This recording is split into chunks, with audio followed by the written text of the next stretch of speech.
Hello and welcome to another Riders Showcase, everybody. I am your host, Lord Captain Commander Dunn, and today's going to be a big one. Allow me to bring in my guest, starting with an old friend of the channel who has recently returned. Please welcome back, Drake the Duelist.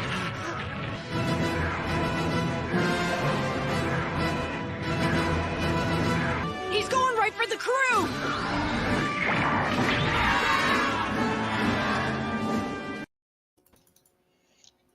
Hey, guess who's back? Back again. Drake is back. Tell another writers group. Well, it's a pleasure to have you back, buddy. It's been a while. Alrighty, let's bring back Mr. Johan, the Living Bomb. Is everything ready? Do it. Thousands of souls extinguished by the push of a button.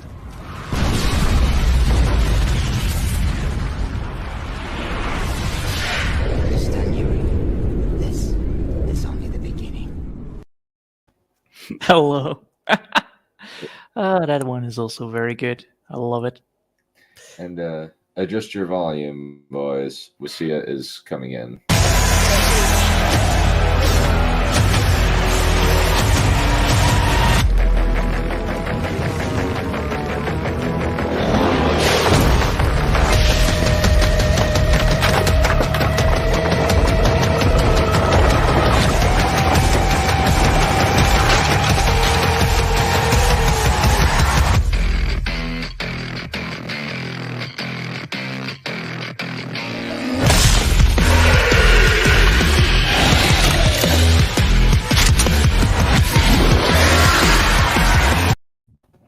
Yo, what's up, everybody? Hello. I warned you to adjust your volumes, and I wanted to be loud when I came on, so there we go. Also, Well, you were... Drake, I love the fact that your intro it matches up with your PFP. Absolute legend. Yep. And interestingly enough, 8th MS team is back on Gundam Info. Sweet. Nice. Alrighty, guys. So, I'm actually going to have to step out for the next next couple hours. So I'm basically going to leave the running of the showcase to you guys. I will pop in. I need to let some people know. But as people come in, they'll tag me on Discord.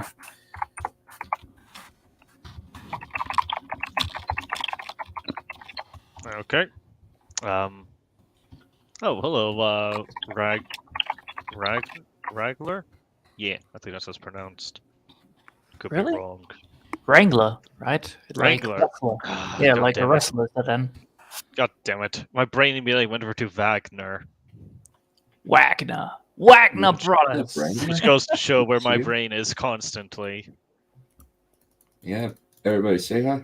I in the chat, so I know who's there, and is there, so I can shout you out and engage with you guys. Since I like engaging with you guys are cool.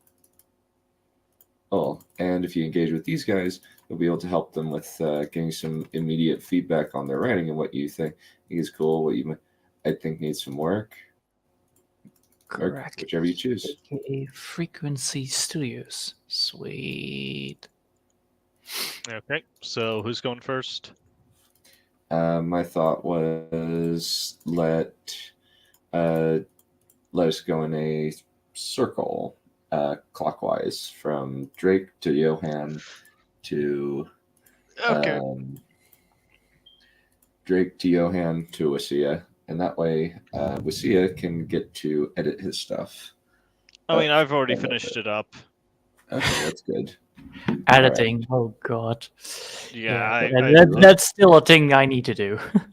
Oh hey, what's up? What's up, Axela? How's it going? Nice. Alrighty. Well, guys, I got to get going, but the showcase is all yours. Have a blast. All right, thank you. So I'm willing to pass swap to Johan because my headset needs a little bit of time to charge.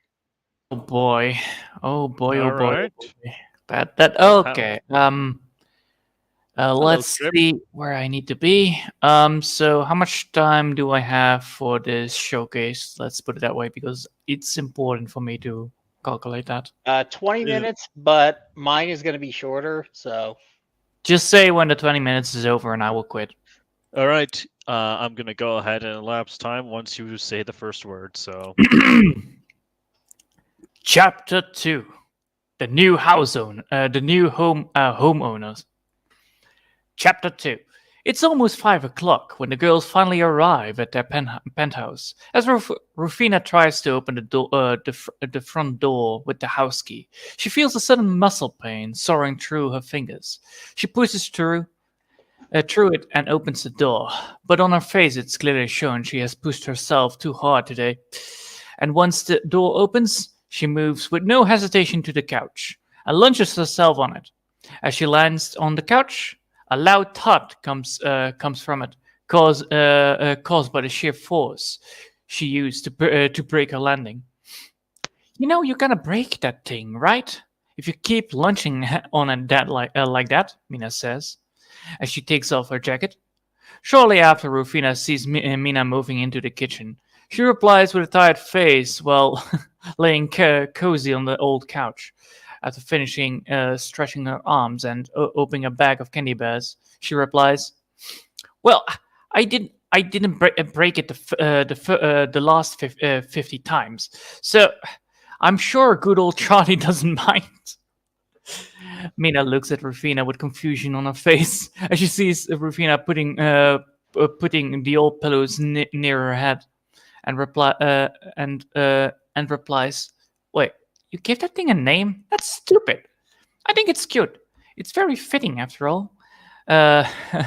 After all, a watch also has a name." Lola replies as she closes the door behind them, and she lays her sport jacket on the table near the wall's hanger. Rufina smiles as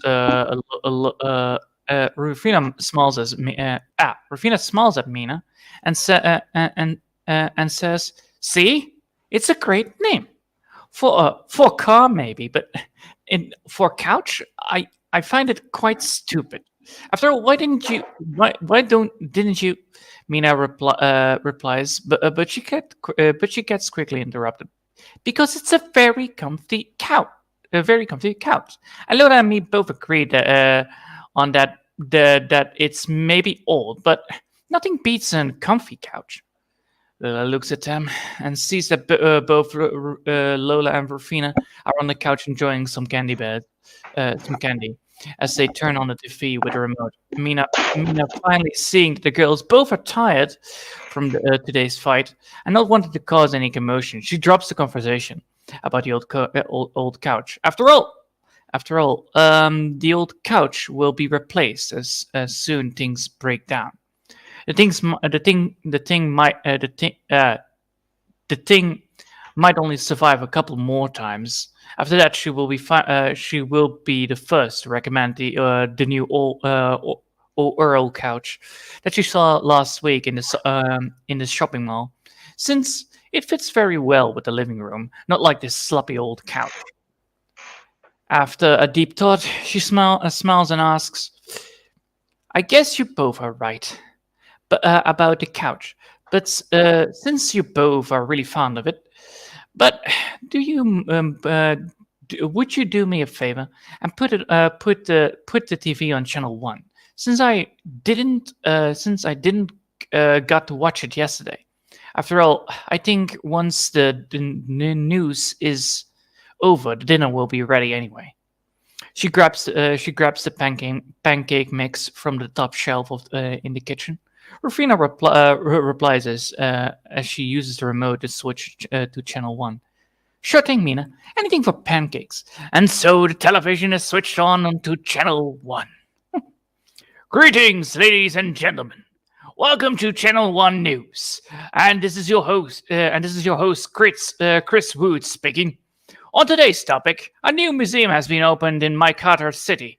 Predictions on today's verdict, on the long-going trial of Isotech, and more news about the newly discovered element that Eisenhelfen made when researching the heat waves of this summer. But first, the weather predictions this week with Casey Moonshine. Thank you, Chris. As you can see, we are in the middle of a heat wave, and probably that means that it will be a hot summer this year. We already have temperatures reaching around a medium 30 degrees Celsius and 50% humidity. But don't you worry, all. The government is already ordering many states to move the summer holiday to a week earlier than this year. And in order to prevent sunstrokes and overheating, people will be advised to take breaks midday to prevent this from happening. Therefore, this weekend's predictions will be on Saturday a maximum 35 degrees Celsius with a 55% humidity, and on Sunday the maximum 30 degrees Celsius and a 50% humidity. And on Monday we will finally have a relief for a bit with a big thunderstorm coming from the south of Makata region. Wait, so we're having a whole week of vacation? No way, that's awesome. We might even get free tickets to the local park, since technically they are not yet on vacation period by that time. Lola says as she uses the remote deposit TV. Yeah, we could try that, since it's going to be a hot weekend anyway, and we might even score some free samples of drinks or ice cream there. The park might have even organized a summer party once the storm resides at later that week. Rufina replies as she lays down and opens another bag of candy bears on the ground near the couch. Since you all are so eager to get something cold, I'm happy to announce that the pancakes are almost done. Both Mina says as both of them replies to both of them while prepping the dinner table. But Mina, we ran out of ice cream yesterday, and I don't recall we are going to do any groceries today. Oh, you must. Oh, did she? You did do it? Well, sorry, this is actually absolutely terrible writing here. Oh, you did it when I was knocked out. Yeah, exactly. This part is terrible. All right, let's continue with the other part. Skip this little bit of information because that's absolutely not coherent with the story there. Well, you are correct in that matter, my dear Lola, but you forgot one thing, Mina says with a gentle voice. She walks to the table and fills the glass with water. After that, she uses her magic to turn it into cold water. Wait, cold water? I thought you could not use the water magic without being charged up, Rufina says, as she stands up to take a closer look at the glasses. Mina smiles and puts her left hand over Rufina's shoulders and points towards the crystal she wears around her neck. Well, that is because I learned to cast magic, and the crystal only is there to amplify the magic. Since the crystal only gives a lot of information about magical effects and magical items, I was forced to learn myself to be able to cast some magic effects on my own. Sadly, it's not as powerful as I wish to be. As you can see, it's nothing compared to the strength of your strength or Lola's speed, but it doesn't give me any backdraws when using it. Rufina looks amazed as Mina now fully freezes over the glass of water. Eventually, Rufina takes the left seat near the dinner table. With no hesitation, she asks Lola to come and join them for dinner. And with a big smile on her face, Lola happily agrees to it. Within seconds, the girls finally having their well-deserved dinner in front of their eyes. Mina puts the pancakes on the dinner table. She looks proud of them on how well they turn out to be. And so it's now complete. The cold water, drinks, a well-made pancakes, and a lovely table with good friends. As Mina takes her seat at the dinner table, she starts to dig in. Followed by a long conversation over the dinner on on what to do with this new full week of free time. I would say it would be the best thing to do with it to visit someone or something. I don't know about you two, but we could go to the new swimming pool that has been recently opened. After all, it does have everything we need, like cool drinks, water, snacks, and I heard even that a lot of students of Group C are planning to go there. That's gonna be a lot of fun if they bring the music along, which they tend to do anyway. Rufina says as she's smiling as she starts grabbing another pancake. But the Group C has eaten in it, and well, I heard Group C is not the best group to hang around with. You know that some of them are rude and way too impulsive, and no offense to that, but it is that is a no-go for me. It was already hard for me to explain that to the cops why all the sun on the wall was turned down when Rufina used her power a bit too much against that big beetle last week. Lola replies hastily as her face turns a little bit red. Mina turns her head towards Rufina and asks Lola as she slices a bit of her own pancake. Have you drank enough, Lola? I think so. Why do you ask me? Lola starts to look a little bit confused. Oh, nothing, Lola. Enjoy your pancakes. Mina replies as she fills her glass with water. After seconds pass, Rufina starts to jiggle a bit. She tries to hold in a laugh while holding a glass of water in her hand. Mina tries to help to put the glass of water down. After that, the glass of water has been fetched out of Rufina's hand. Rufina whispers something to Mina's ear as she thanks her for putting down the glass. As Mina listens to Rufina's thoughts, Mina almost lets out her laugh herself. Lola starts to look a little bit more confused as she sees now the two almost unable to hold a laugh. She quickly tries to figure out what she said and figure out if she said something strange or funny. She starts to think on what could have made them laugh so much. After a bit of thinking, she comes to the sudden realization that on what she just said. Within seconds, her head turns as red as strawberries. Knowing now why she laughed. You know, on second thoughts, I don't mind going to swim after all. It's just I forget what I said. I always get C4 with C5 intertwined with each other. After all, their naming is always so similar. She says as she finishes her pancakes. Mina looks at Lola and says, "Oh, that's why. Oh, that's why you always. That's why you are so fast at turning the idea down. I must say I don't mind. I must say I don't like Group C5 as I don't like Group C5 as well. But you know, since you don't mind Group C4, I think that weekend will be turned out just great." And with a sign of relief, Lola's face turns back to normal and brings her dish to the sink for cleaning. The two other girls look at each other. Look at each other. Mina clearly glaring a bit at Rufina with a stern face as they both wait until Lola announces that she goes to the shower. Shortly after, Rufina whispers to Mina, "Should we tell her about Eden? Should we tell her that Eden is still going to be there? After all, I think that's the real reason she wanted to say no." Duh. Of course that's the real reason. But don't dare tell her. Tell her about that. I want to keep that a little surprise. After all, I want to test something out on that day on the pool.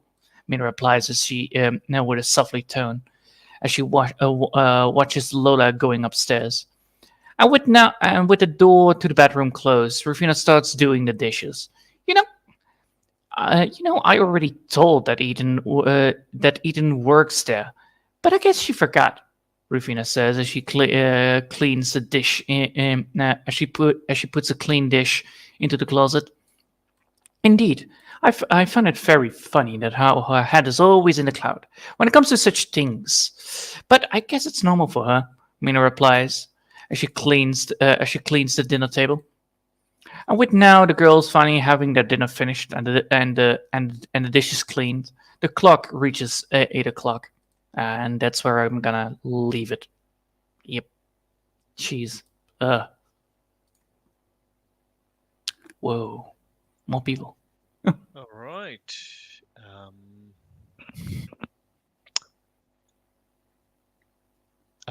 Anybody got any thoughts? I don't have any thoughts. I was more nervous than I thought I would be. Atula's complimenting your reading. Oh, yeah, indeed. Johan, you have an excellent audio reading voice. Your emotions and your different tone of delivery of the characters are outstanding. However, you do stutter like crazy. It's really hard to follow that on what's going on. I think it was a good reading to cut out the stutter and only have your best lines. The audio reading would have been really good from you. I wish my voice would have been more to listen friendly. Lol. My compliments to you is your reading skills are fantastic, but your story I'm having really hard time to figure out what's going on. I'm not sure about what it is. Yes, I understand from that point of view that it's very hard to understand because I am working on getting that fixed. The main problem, however, is the pacing in the story itself. I'm working. Let's get back into the big part where I need to explain everything because that's very important. The concept. There you go. What I'm trying to do with this story is make it a visual novel. Therefore, you have the visuals to understand what's going on and the text to understand what's going on. And then I think if I would be able to stream that next time and showing you all what it's going to look like, I think it would be better, probably, right? Yeah, I mean, I guess it could help, but the impression I got is that this sounds a lot like something out of My Hero Academia, with mentions of classes and powers and so on. Well, I never have watched that. Yeah, my Hero Sometimes Academia. that happens. Yeah, that happens a lot. Like, I never heard of Warhammer 40,000, but then I described the backstory for my settings with someone. It's like, oh, so basically it's literally just Warhammer 40,000. I get that a lot. Yeah. Well, the main story is about these crystals that the girls use to defeat the bad guys, and then in the end, they're still doing their normal daily life. But there's a lot of shenanigans going on while using the crystals. Yeah, this had a very slice of life feel to it. That's exactly what I wanted with it, so I think I succeeded in that. Yep. Wasn't really able to keep track of the characters' names though, but this is, of course, my first time hearing this chapter, and I have a feeling that this is not, in fact, the first chapter. Oh hell no! The first chapter is hold on, I will say that. Hold on. Where is it? Where's the prologue? The first chapter is actually the beginning of something purple, and then the prologue is actually the god, the demon lord, and the certifiable wizard. Interesting. So yeah, this was the second chapter following up after the accident with the big giant purple rhino named Colt, aka Big Steve. It's a big giant purple rhino that charges Lola, and after that, Lola gets exhausted because she literally panics sonic speed. So she has the power to go speedy, but after using it, she gets exhausted. But because she panics, she uses her power too much, so she literally knocks out. She gets really knocked out after getting towards the location. Which is quite funny because then the two other girls need to protect her, Damn. which is fun. Which creates a little bit of drama. Like, they find a green glowing rock, and this green glowing rock is actually the whole. It turns the The whole second I world hear upside down. green glowing rock and superheroes, my brain instantly goes to Kryptonite and Superman. Yeah, but this green glowing rock turns into the fourth character of the story, which then this is where the whole story runs around. Like, because this thing gets introduced, the whole story goes from a slice of life to a slice of life, but the whole hero and supervillains is getting disrupted, which is quite fun. Uh-huh. Oh, we Oh, lost Drake. we lost- Are we get Drake? You Hello, shouldn't have gents. lost me. I'm still here. I may be a little low on the volume, it looks like. How's that going, by the way? Well, I can hear you, so we're off to a good start. I will try to do my very best to get better Oh, at we have crazy. stuttering. Thank you, and I will try to do my very best. Next time, I will try to make sure that I'm no longer stuttering and take pace with it. Yes. Yeah, that just comes down to So- practice, practice, practice. And practice And makes also familiarizing yourself with what you've written down before you present it, and rereading it to make sure that there's just like a fluency check, is what I like to call it. It's just read the stuff aloud to yourself. If it sounds awkward or janky, you probably should go back over it and correct that. Yeah. Especially when English is not your native language and have heavily dyslexia. It's always very fun to Oh yeah. yeah. I- Yeah, it's a pain. But I will get Yeah. there. I'll try. Jeez. Yeah, practice makes perfect, my dude. Yeah, my dude. Also, I will you try. said back. Also, you said backdraw when the phrase is drawback. Oh. Yeah. That. Don't worry about it. Well, I So, hope at least you enjoyed the reading of it. Yeah, it was enjoyable. it was fun. It was fun. I'm not going to say that it wasn't competent, because it was. I'm trying to get to. And by the point way- where I wish I had an editor for this. And by the way, don't take that as an insult. I am very hesitant when it comes to giving praises. Ah, It's especially when I'm hearing something for the first time or seeing something for the first time, and my brain just hasn't had the time to absorb and process all that information. But yeah, I liked Oh, it. then you are in for a serious treat because I don't think you've ever encountered this before. Johan, I think Dunn has. Aspiring writer may have, but I don't recognize you. You may be jumping into this for the first time, and you're going to have a lot to digest. And part of this whole exercise is to see how digestible this is. bum bum bum drama. All right. Okay, Good luck. who wants to go next? I was next in line, but then I got jammed out of sequence somehow, and I lost my avatar, which is weird because StreamYard still has it. Yeah. Did you log in with okay. StreamYards? That's the question. Like, Do I have to do that? yeah, I've you need to never log in so that you get your profile picture. What? Yeah, I've somebody never else logged can go into before me StreamYard. while I set this technical stuff up. Trip, why are you speaking British now? What the heck is curmudgeon? What is this? What is this God, word? No, you shouldn't have left shit. Guys, Dunn is having to admit him again. That's gonna take forever, possibly. Wait. So if Dunn has more time, I don't mind. Okay, well, I will Alright. keep the stream running. okay. Well, I guess with all that being said, I'm gonna grab myself a little sip of water, and I guess I'll be Water. entertaining you all. After bloody All water, right. that was all our fucking golf trophies.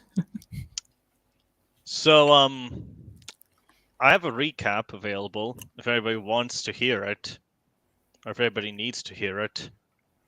I have not Please heard do. anything, so please do. Okay, so the story thus far is that Rosa wakes up, no memories, found by Malik, decides to go with him, only on the condition that if she wants to go back, they will allow her to go back. He agrees to this. They arrive on a completely different planet, and Rosa realizes that, oh shit, these guys belong to a completely aren't even from Earth and all that other shit. Malik gets scolded by everyone for doing an extremely stupid and reckless thing, but thanks to Haroon stepping in, he does not get instantly court-martialed and sent away.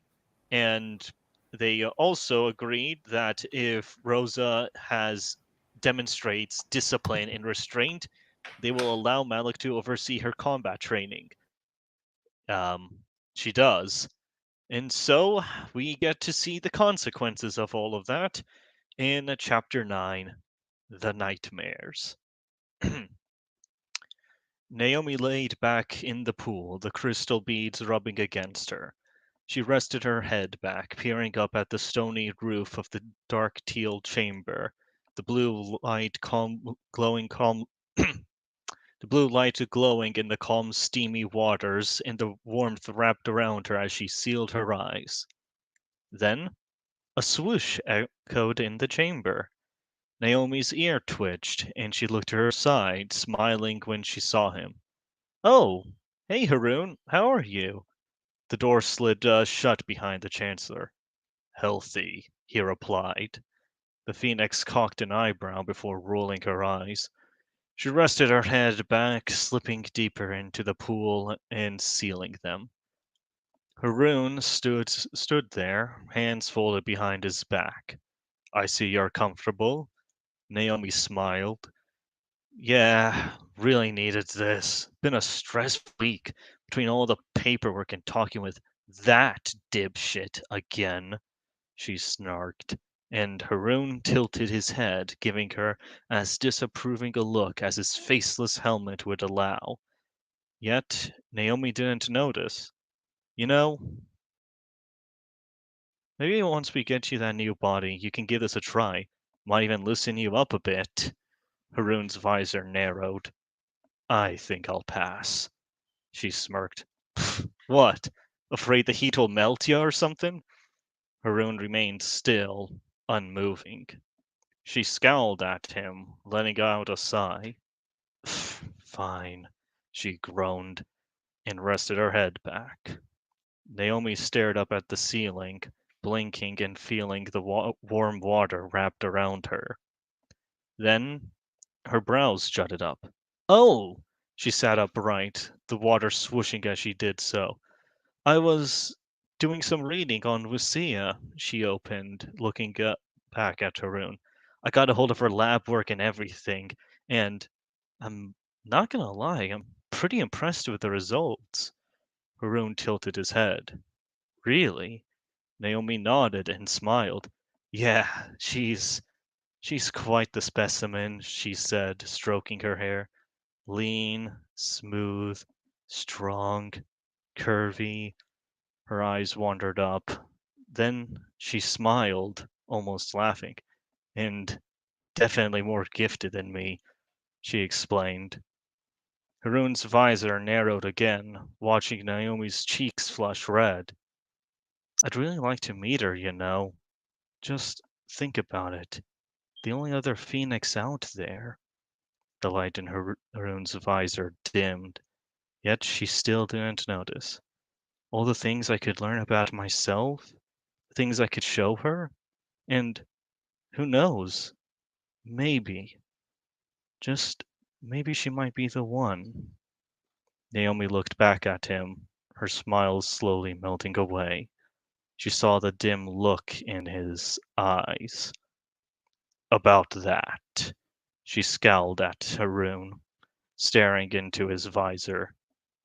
It would seem she would no longer require your assistance. We've just confirmed that she's capable of controlling her powers on her own. Naomi jolted, pursing her lower lip. Oh, is that so? Haroon nodded. We received a request from a VGC captain. As it would appear, she wants to return to Earth, and this particular captain wishes to oversee her combat training. Naomi hung her head, her eyes watering. Okay, so who's this captain? Haroon tightened his fists, bracing himself. Malik. Her pupils shrunk. Naomi shot up from the pool, the water steaming off her as she heated up. You what? She shouted, her form igniting in blue flames. How? How could you just fork her over to that bastard? She pointed away. Haroon peered into the embers dancing in her eyes and the snarl she wore on her face. He's an experienced combatant, Blue. Naomi snarled and shouted. Bullshit! That's every captain ever! Her eyes watered as her lip quivered. Why? Why did it have to be him? The crackling of her flames echoed in the chamber, the pool beginning to simmer. Finally, Haroon hung his head. We can't keep beating him with the stick. We need to present him the opportunity to prove his worth. Naomi's brows drew together, peering into Haroon's visor, seeing the glow dim even further. Then she shook her head, the flames going out. No, that's not it. Haroon remained stalwart, his hands still folded behind his back. Finally, Naomi's posture shifted, leaning on one leg with her arms folded. I thought we went over this. You don't owe them anything, especially not your time. The Chancellor's visor narrowed. Blue, he's my brother. Barring you, no one else is more worthy of my time. Naomi rolled her eyes. He's a childish and spiteful asshole.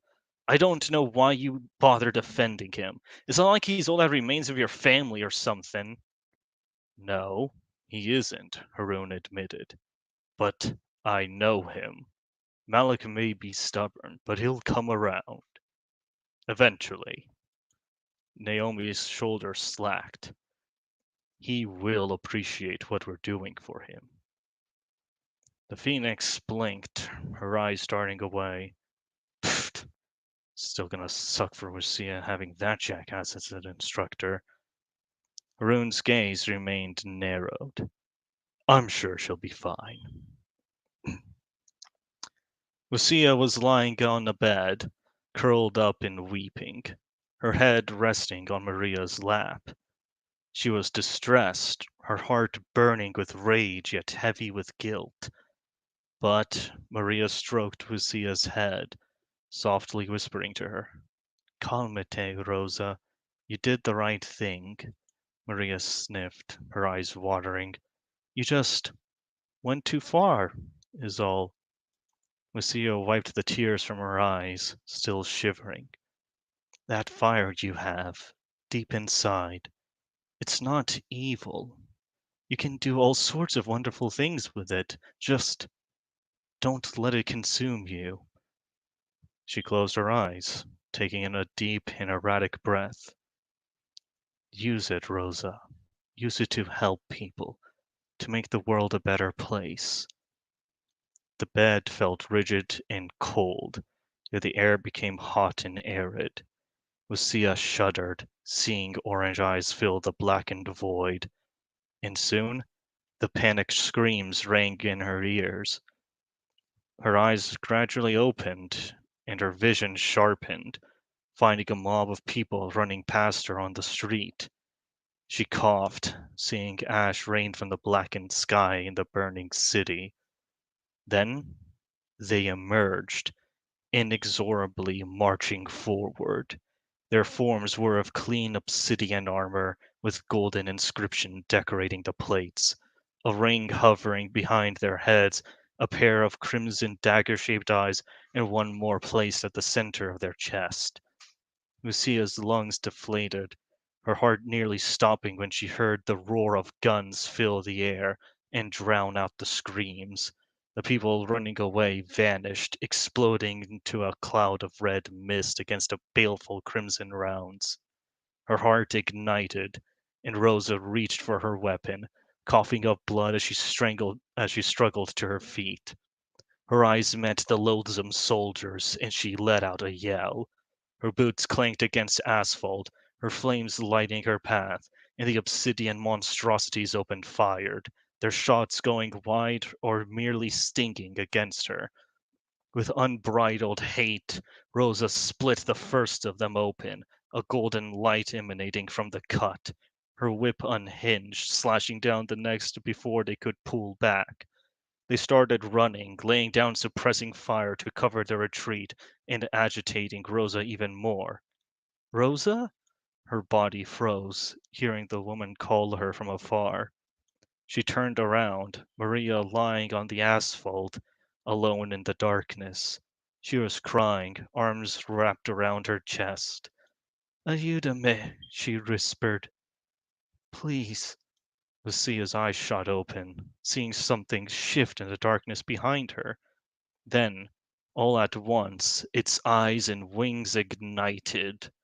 Lucia rushed up, her bones shivering as her form trembled. She picked up her whip blade, raising it just in time to block the downward slash of the glaive. Lucia began to melt under the heat, her body sweating as her face burned. She squinted, seeing the 6 wings of the obsidian figure, the eyes on its chest, the calligraphy engraved into its armor. She slipped to one knee, the figure pressing the blade down with both hands. Her eyes widened, even under the blinding light of its infernal glow. She heard the voices, so many of them, chanting to her in a language she couldn't understand. She glanced back, seeing Maria still lying on the ground, her face frozen with horror. Then Lucia stared back at it. The creature's form was expanding outward like a kaleidoscope, the wings shifting and changing, the rings behind it spinning faster as the endless eyes gazed back. She heard the glaive skid off her blade, and the creature drove its spear through her chest. Lucia gasped, sitting upright in her bed. Her breathing was frantic enough for the satin bed sheets to slip off. She swallowed, catching her breath as she spotted the couches and Tara fast asleep on the other side. Then she slipped a hand over her chest, feeling her heart pounding against her ribs. It was just a dream. Her eyes watered, the image is still fresh in her head. None of that happened. She shook her head as her lower lip quivered. Then her face came back to mind, the warmth and kindness. The air escaped Lucia's lungs as she deflated. Then why did it all feel so real? Like I was actually there. Her eyes darted to the nightstand, spotting her glimmering necklace in the digital clock. Her vision sharpened, reading the time as 5:34. Do I tell him? Lucia shook her head. No, he wouldn't believe me. Would he? Her brows pulled together, letting the question settle in her mind. Doesn't matter. I have to tell him. She nodded, getting out of bed and getting dressed. Rumbling reverberated in the office. Lucia sat in her typical attire, a red shirt buttoned down to her sternum, revealing her pink metallic locket, and a pair of loose-fitting black pants. Her head was hung, a leg crossed over the other with her hands folded on her lap. Sitting on the other side of the desk, Malik rested his elbows on the table, his hands cupped together and pressed against his chin. The sun was slowly rising to his left, gradually lighting up the chamber. Finally, Malik scooted back inside.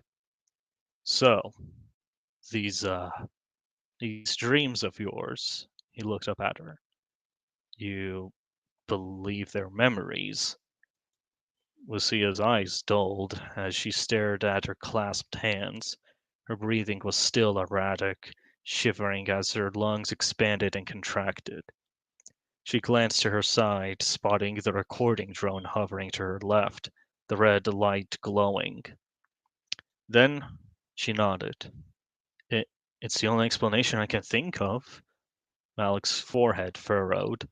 And you know this how? It was all so vivid, she muttered, looking back at him. I saw them as clearly as I see you. She squinted, recalling the woman in the pod. And there was this lady. I saw her when I woke up from stasis. Her breath slipped from her lips. She was there. She needed me, and she was there for me. Her gaze wandered off, her eyes watering. Malik's eyebrows sagged apart. He placed a hand on his head and nodded. Right. And these soldiers, are you sure they weren't human? Lucia shivered. her throat jittered. She saw their faces, burning red eyes, blackened skulls, and the people disappearing into crimson mist. A tear rolled down her face as she shook her head. There was nothing human about them. Malik swallowed, the hand slipping off his black hair. Okay, but they weren't Corvenra, right? She squinted, looking back up at the concerned Malik. Her heart began to race faster as she stared him down. She glanced down at herself, spotting the glow she had come to fear.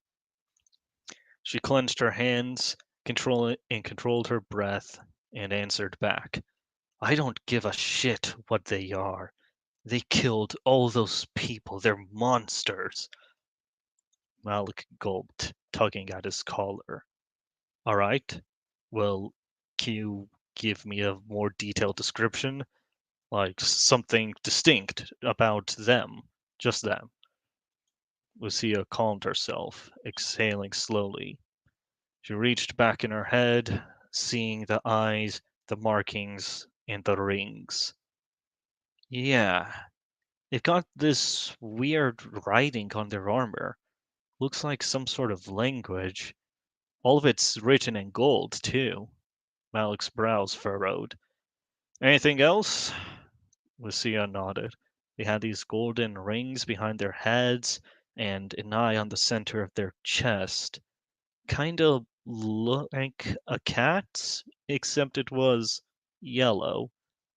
Malik tilted his head. Do they have any more on them, or is that how they see? Lucia shrugged. Well, yeah, there were two more eyes on their heads, obviously. They were glowing red and kinda looked like knives. Malik's face turned pale, and his jaw locked, all in front of Lucia. Her brows drew together, feeling sweat form across her hair. Uh, Malik, she said, getting his attention. Is something wrong? The captain shook his head. No, I just, imagined what you described. It's, he tugged at his collar. Disturbing. Lucia rolled her eyes. You kidding? I'm the one who had to see it in person. Malik cleared his throat and hung his head, slipping a hand over his hair once more. The smile faded from Lucia's face as the rumbling of vents filled the silence. So, that's what you think happened to Earth? She looked back up, seeing the worry in his eyes. You think these things did it? She nodded, and Malik sighed.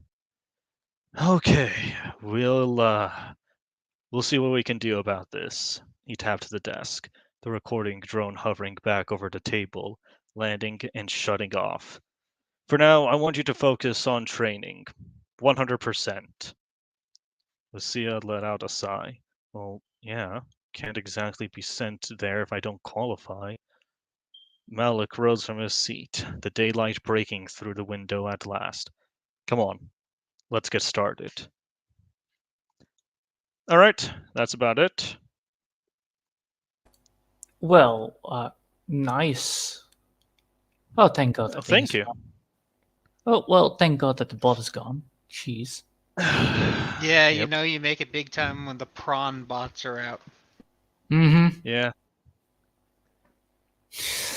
God damn. Yeah. I like how you're all surprised by the porn bots. We've had them for months. Yeah.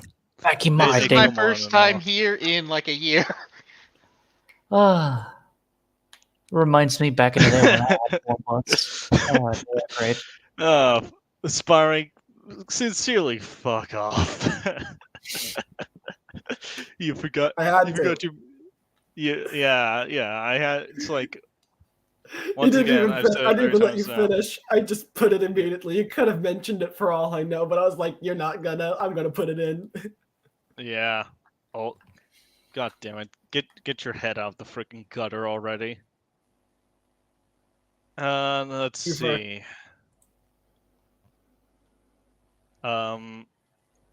Yeah. So Axela, no, she was introduced as being the only other Phoenix in existence. Both Naomi and Rosa are the only Phoenixes that the United Systems Republic is aware of.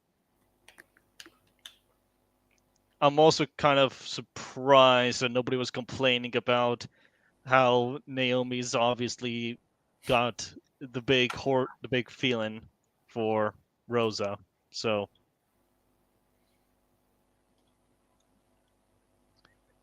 I mean, was that a little much with because I wanted to get the point across that Naomi's freaking infatuated with Rosa because, you know, they're literally the only two of in existence. So, yeah.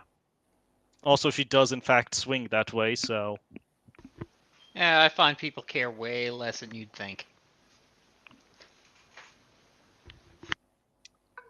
oh, thanks, Axela.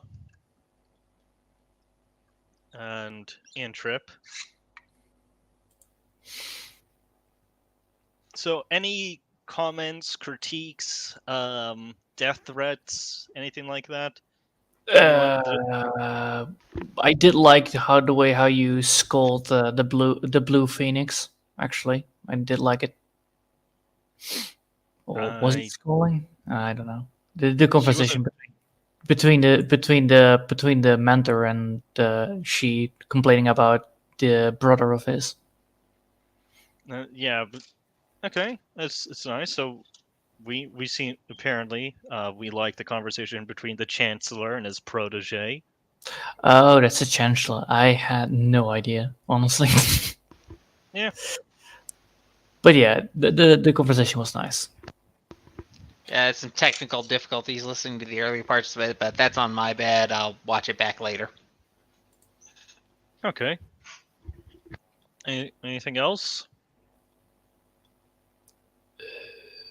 Not that I know of, but I am not very versed in writing or anything, so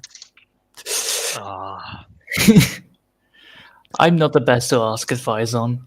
I just like to listen to it and then just I could get away. I could just dream away with it, so it's good. Yeah.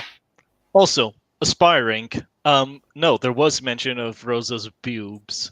You just didn't seem to catch the subtlety. In the chapter or the recap? In the chapter. Well, that was for the recap. Oh. Yeah, I specifically knew in the recap. I'm sure you would put it in the chapter. That was never in doubt. Yeah, I mean, yeah. We have one girl going off on a rant about how hot the other is, so yeah. that was kind of inevitable. Anyway,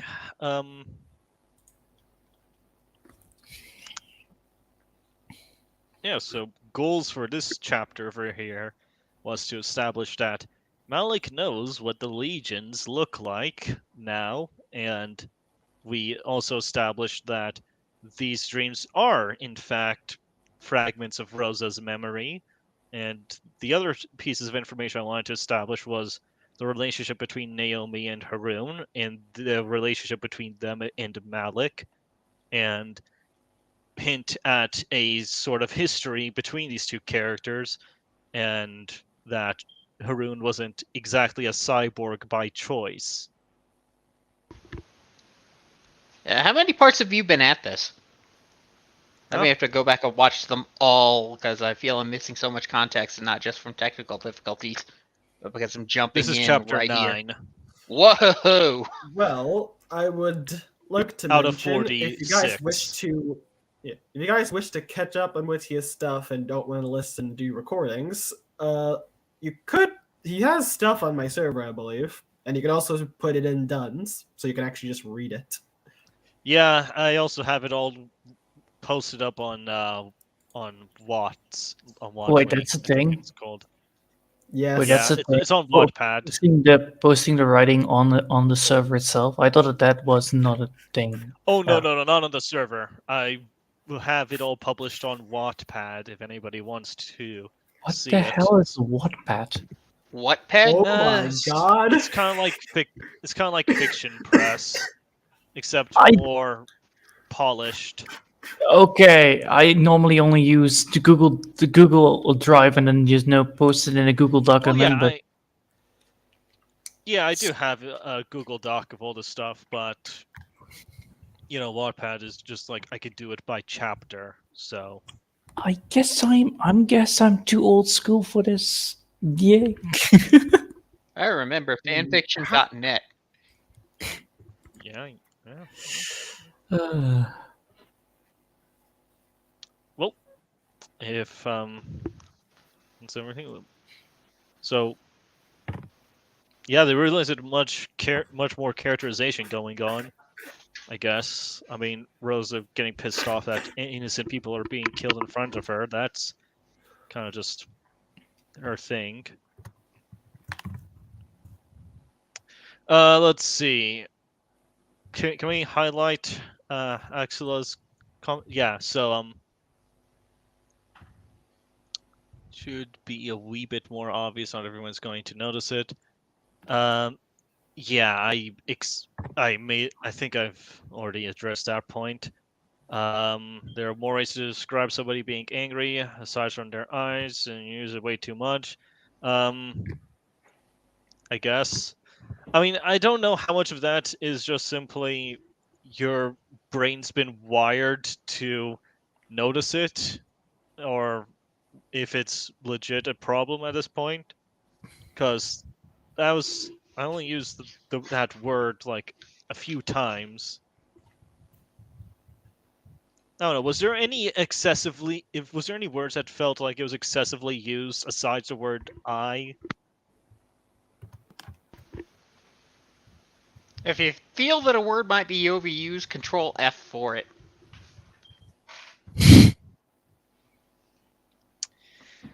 All right. Well, I guess if there's nothing more to complain about, I won't take up any more time. So I guess if we're going... I enjoyed what I heard, just for the record. Like, I got in halfway through, and I have no idea what's going on. There was something cool about an eye being in the middle of the chest. That's the most memorable part. And, like, vague descriptions of aliens. Vaguely remembered, anyway. So how many people are... Yes, aliens. Totally just aliens. Nothing to worry about here, guys. They are just aliens. No need to panic. Just aliens, man. Just aliens. I don't understand now. Mostly extraterrestrial creatures. Just demons summoned by not a demon, so don't worry about it. We got Oh, okay. They're wasn't. terrestrially But challenged. people are thinking they're aliens in the story, or I will not tell you what these things are. I will All just right. simply describe how they look, and I Fair enough. refuse to come out and say what they are. all right. Well, that's a good hill to die on as a writer. It's gonna be a secret we're gonna use later. So who's already Totally. gone, by the way? Me, Johan, not Drake. Drake's been having issues. Don't forget Dunn. Dunn is already gone. Oh yeah, He's Dunn here is in done. memory. No, Dunn is just done. Yeah, he's done for.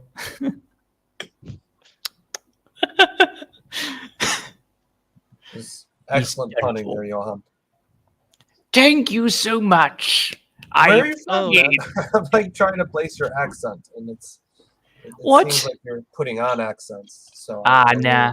I'm just Dutch. I am a greedy son of a bitch that likes cheese. Oh yeah, and small hands smell like cabbage. Yes, Wait, no, that's exactly. carnies. No, it's small feet. Small feet, But tall very feet. tall.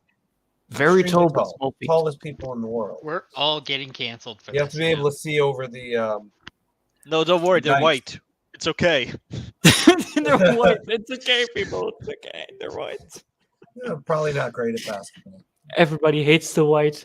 Why? Yeah, because they Definitely haven't read getting history. Ado, do you want to explain? Oh, wait. Oh yeah, I didn't Aspiring ask writer, like what should I call you? Like, because like aspiring dark one is from the other server. Oh, I think he's Indian. Maybe just I'm unmute. here. I'm aspiring dark one because one, I like to make aspiring into the name, and I corrupted that server on my first fucking day, so win. Whoa! This is going up on YouTube. Watch the language. I Can I just call you Aspie? Asp? No, that is Look. awful. It's awful. Expiring writer? Just, You there's a no, bunch he'll of change other his name. nicknames. You could He'll change his name I'm to going with it. Aspiring. I'm going to capitalize the whole thing though. A-S-P-I. Aspie. You could do He's just going ADO, you could do aspiring, you could do a lot of other things. Aspie? Like I Hey, give don't you worry, autism Aspie. word It's privileges. perfect. It's. Don't worry about Aspie. It's. You could do a Watto? Combine the aspiring writer and aspiring dark one. And Hey, just- Trip. We found a new way for you to torment Aspiring. Call him Aspie. I will notice Also, for we'll them. call Dear God, you actually gave her an idea. Shit. She'll actually welcome. try and use that to torture me. But I guess this is all aspiring out of control anyway. Oh. No. Does that make 2 points for me in one day? Is that Yes. where we're at? I really need to have I really need to have Anyway. those drums. Anyway, know. we'll call you Expiring Writer once you get to around Valerian's age. Okay. No offense, Okay. Valerian. That's gonna take a few millennia. Yeah, speaking Why? of things that take a few millennia, I think we're losing track of what this stream was for. It Don't was worry, we're only- for Doesn't matter. Time limit doesn't matter if the host ain't here. Yeah, I mean, we're, All right. So we're- what's who's next? You or Aspie? Drake? Drake. Okay. you got Fortunately, this. I did come prepared. Need not me. So hang on, everybody. We're traveling into the world of science and sorcery again with the prologue, brand new. Here we go. The crystal ground below did not compromise. The empty sky above did not shimmer. The holy crimson warriors did not yield. In this place, in the shadow of the second cataclysm, the third would likewise end. Urios traded growls and snarls with a quadrupedal predator, with a lustrous midnight hide and ambiguous genus. It was neither lion, wolf, bear, or even reptile, but is of some baleful amalgamation, or perhaps even a more ferocious predator altogether. It seemed eager to drag even the reptilian general into a messy brawl, caring little about rank or strategy. What a fool to think itself a match for a Zongrit on its own, let alone one of the hallowed caste of the Shishaktanai. Did it think him as frail as his peers? Did it think itself capable of extinguishing that sacred order alone? Or worse, did it think him human? If so, it would pay for the insult alone. No human had lent a hand to this entire campaign, let alone this battle. Comparing one to a Zongrit, this was for sound reason. Their stature was as mediocre as their understanding. They would have only gotten in the way. The force of the Predator's pounce pinned Urios to the ground, sending his heavy bladed weapon spinning away, clanging with great volume against the crystal ground. The foe's wide jaws came open, ready to close around Urios and snuff out his rights of life permanently. It knew no wisdom, strategy, or ingenuity, only power. But too often had that power proven sufficient. Drool hissed off Urios' scaled hide, for Zongrit radiance could never be sullied by such primal filth. With each three-fingered, two-thumbed hand, Urios grabbed hold of the foe's upper and lower jaw, holding it open. Such effort would have been trivial, even considering the size of the assailant. But the campaign had been long, and the end was in sight. This was the very last foe, of the very last battle, of a war that was never theirs in the first place. Weariness was simply inevitable at this point. As Urios' body and mind fought without pause, his spirit entered a state of meditation. He silenced all tumultuous voices in his busy mind. No anxiety or trepidation could go unsilenced. No matter one's station, or even species, the universe would not bend its will to those who did not pay it the proper mind. After a moment of contemplation, Urios' jaw came unhinged with a mighty roar, exposing a small and burning light that he conjured. He released the spell into the creature's throat, exploding forth in a torrent of white-hot fire, bright like a star. No doubt relying upon its craven instincts, it attempted to flee its would-be meal at the first sign of resistance, but it would not be able to escape. The monster's very blood combusted in a chain reaction that ravaged the creature's innards. It was too late. And yet Urios would not stop. Its hubris had turned to pain. In mere seconds, it would die in terror. The foe's claws scarred the ground, desperate to pull away and salvage whatever flesh had yet to be flash incinerated. But Urios held the beast's jaws tightly until such movement subsided. Its dying pain was but a melody of glory. Urios found heaving the creature's smoldering carcass aside amusingly easy. Most of the weight had been vaporized. Zaviat willing, this would be the last time Urios would have to tussle with one of the accursed Tcha. Phonetically, the beast's species was pronounced like little more than a snort.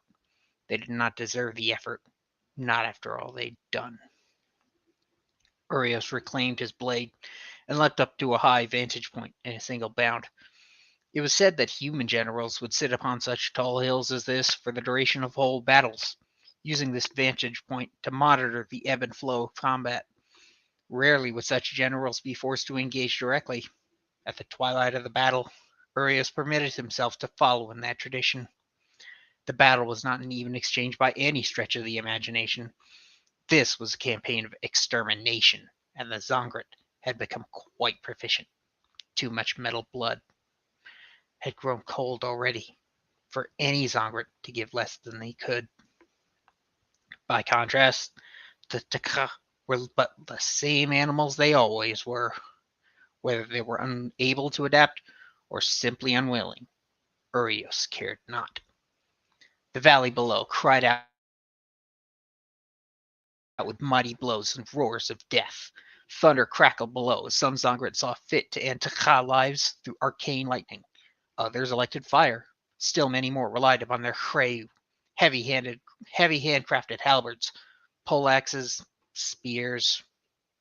It was a difficult weapon to categorize. In practice, every Zongrit that bore one crafted it as a means of individual expression, such that no two were the same.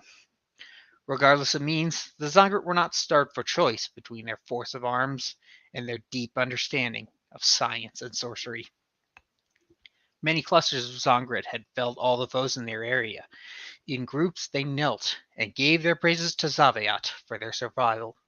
No doubt, some at this very moment were extolling the names and virtues of their fallen kin, such that the Scion Warlock might never forget their sacrifice. In so doing, Zongrit, who had never uttered a word to one another, met for the first time since the great incantation. Many found new brethren that day, as they linked horns in rituals of camaraderie, and regaled one another with tales of joy and benediction. To them, this was a day of triumph. Zon Schacht! Zon Schacht! Their guttural praises rang. There was a time when Urios would have joined such choruses, perhaps even have led a few, as was the intended purpose of his caste. Alas, the ways of Zaviat are winding and serpentine. Other Zongrit in the waiting brawls below were significantly less blessed by Providence. Black specks of Tcha dotted the depleted ruby landscape from one horizon to the other. To the shame of the Zongrit, some continued to move, if not for long. Many scenes caught Urios' sharp eye, each a tale of woe and failure. A Tcha wrapped its jaws around the Zongrit midsection, crushing and tearing hard enough to ooze molten steel from the grievous wounds. In a final act of defiance, the broken Zongrit drove a Kreyu through the blasphemer's skull, but all too late to save himself. Another Tcha stood over the fallen body of a Zongrit, the glow from his blood long past. It snarled timidly and backed away slowly as its executioners surrounded it. Before the wretch could escape retribution, it caught 5 Kreyu from 5 directions with its flesh, breaking instantly from the grievous wounds. A Zongrit knelt alone, surrounded by fresh bleeding Tcha corpses. He had dragged 3 Zongrit bodies, one next to the other, and seemed to be performing some impromptu funerary rites. His own holy crimson scales were covered in slash-like marks and plates, where wicked claws had defiled holy crimson. Time had cooled once glowing molten metal wounds into dull iron scars. Each was a reminder of Tcha's savagery, but given their ubiquity, such mementos clearly went unheeded. 2 of the monsters sunk their teeth into either end of a severed Zongrit limb, each seeking to take its meal from the other. How a Tcha intended to digest Zongrit flesh was a mental exercise best left to humans. The larger of the 2 seemed to drag the smaller a short distance before the smaller pounced upon the larger one's face and tore into its fellow with tooth and claw. Neither paid heed to an approaching Zongrit, who swiftly bathed the entire grisly scene in fire and lightning. Urios thought he could even hear the snarls of the enemy below, but something was wrong. He craned a serpentine neck and discovered that the noise had a far closer source than first estimated. In truth, Urios had sensed the creature's presence minutes ago, but knew it would not get far. There was yet another presence upon this plateau that even it did not take into consideration. The beast pounced upon Urios from behind, but its advance came to a sudden, premature end. A Zongrit hand sunk its talons into the creature's tail, enough to restrain the leap with a single hand. With another, the Zongrit drove his Kreyu into the beast's thigh, gaining enough purchase to drag it away. It howled in pain and denial as the Zongrit periodically twisted the weapon about to break its grip on the ground. It must have thought itself so close. When the denied beast's resistance had passed, the Zongrit tore its Kreyu from the wound and leapt upon the creature. The weight of blade and Zongrit alike crashed into the creature's upper vertebrae, right into its tainted heart, or at least collapsing a tainted lung. Even the crystal land below could not withstand the strike as it cracked beneath the meteoric impact. The Zongrit warrior pulled his weapon from the miserable carcass, still slick with foul gore. He spat a curse at his foe and tapped the far end of a Kreyu against the ground. From base to tip, an aura of flame washed over the surface, reducing foe blood to ash as it passed. He would not be found unpresentable before Shishak Danai. Don Shacht Danai. Trayan Rachet Smyonyaat, the subordinate spoke. Outside the presence of humans, Zongrit had no obligation to debase themselves with hollow half-speech. Instead, when among kin, they would use their own tongue, a more complete, holistic tongue, Zachtu, the two-pronged language. Were a human fluent in that language present to translate, the words that Zongrit shared might have sounded something like this. Highest praises to science and sorcery, second most praiseworthy. The foe has been broken utterly. The humans will preserve the memory of what we have done for them for all time. Even then, the translator would have strained to capture all meaning. Urios was lost in meditation on 1,000 tragedies visible from his vantage point. He would remember them all, and would do so alone for all the days that remained. Will they, Gurkyu? Urios dourly answered the familiar Zongrit. Unlike us, the humans are vulnerable to age. They only continue to endure through those reborn from the abyss. History will fade. Legends will die. Even at their best, there is nothing the humans can do to stop that entropy. And then what? What will become of all this sacrifice? Urios gestured with Krayu outstretched to the alleged victory below him. The battle has worn your soul, my lord. The battle has worn our kin, guardian. That which cannot be replaced was given for those who have not even a word for honor, duty, sacrifice, responsibility, virtue, steadfastness, patience, and all that is good. The translator would have requested an increased wage. You rage against humanity? I rage against myself, Urios spat back candidly. It was the second most praiseworthy who gave their blessing to this crusade, but we were naive and foolish. We chose this path independent of the Scion Warlock's sanction, and the Scion Warlock's scourge of vengeance shall be felt by all our kin forever.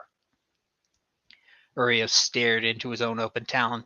He could almost feel the warmth of metal slip between his digits. This gesture did not go beneath Gurkyu's notice. I repent of who I was and what I allowed to occur. I am the last of the second most praiseworthy. I bear their blame, their sin, for what happened in this age. I believe I now understand why the humans cry, for they too seek to be better than they are. Gurkyu took to his lord's side, not as a subordinate, but as a fellow laborer under Zavayat, for whom ministers to the Shishaktanai. He too could cast his gaze upon the destruction below, and yet somehow not see what Urios had seen. Urios, old friend, we should return, Gurkyu implored somberly. Point our tails to the maw of the destroyer god, to the chariot's peak, never to return. It would do your soul well to see the humans for yourself again. They're safe now, thanks to what we have done. They no longer need our might, but our guidance. Behold them again, and you will see noble creatures who yearn for right and proper things. In fact, many tales have already reached my ears of the wonders they have constructed. When you see them, you too will see their potential for great things. You will see that all that we have given them was for a grander purpose. I promise you. Gurkyu turned his back to the slaughter, but Urios maintained his forlorn gaze. As Shishaktanai, regardless of any misgivings in retrospect, he had but one last duty to his kin before he could at last be relieved, and none remained who could take this burden. Urios paced to the very edge of the cliff and took his Krayu in a single talon. Below, a small portion of the Zongrit all took notice. Urios took in a mighty inhale before releasing an ear-splitting bellow into the sky, a roar of triumph. He raised his Krayu high. He unsheathed his bright radiance to glow such that all the Zongrit might see. All the Zongrit. Some Zongrit roared back. Some raised their own Krayu high, assuming they could dislodge it from the foe they last sunk into. Cries of Zun Schacht! rang out intermittently across the land before slowly synchronizing together into a single voice. If any of the Tcha were still conscious, the last thing they would hear as they died would be the roars of Zongrit, so mighty that the Drachenkai peaks themselves would quake at the sound. Zonschacht! Zonschacht! Zonschacht! The sound of all the Zongrit. This was all the Zongrit that still lived. Their praise could once shake the very fabric of the world, but now these dim whimpers, this couldn't be. Breath of Zaviat, what had he done? Gurkhu had gotten some distance ahead of Urios, but turned back to his superior, as if to see the lead. You still lead us well in worship and tradition, my lord. I have no reservations in following you. Urios let out a quick, shallow snort. I am not some puppet of ritual or nostalgia, Gurkhu. Our people, our kin, they needed that. They earned it. For the moment, they need only concern themselves with their hard-fought triumph, lest they also realize the truth. The truth? Urios passed Gurkhu steadily. We are dying. And I have killed us all. End prologue. Holy shit, man, that was friggin' awesome. So let me see if I can get this down. We have an ancient species of crimson metallic warriors who look down upon the humans as pathetic, measly little creatures and all the other typical elven crap. Except these guys are actually pretty cool. Yep. That's the idea. The idea is that you know how elves in like lots of war games is like one of their big things is that they're super skilled, but they can't take a punch, and so you wonder kind of how they think themselves to be these ubermenschy creatures. These Zongrit, they actually can back it up. Yeah, like I imagine that because the way that you were describing all of this fight is like it's like you were insulting the very thing that he was fighting as you were describing it, and also talking these guys up as you're describing all the sequences. I really like that. It had a really 40k vibe to it with Space Marines and how they view the Xenos as they're fighting them, and I really liked that. That was just a really cool thing that you did that gives you a feel for how everything is working over here. Yep. Space Marines for now. Their allegiance is yet to be determined yet. Yeah, I mean, yeah, Yep.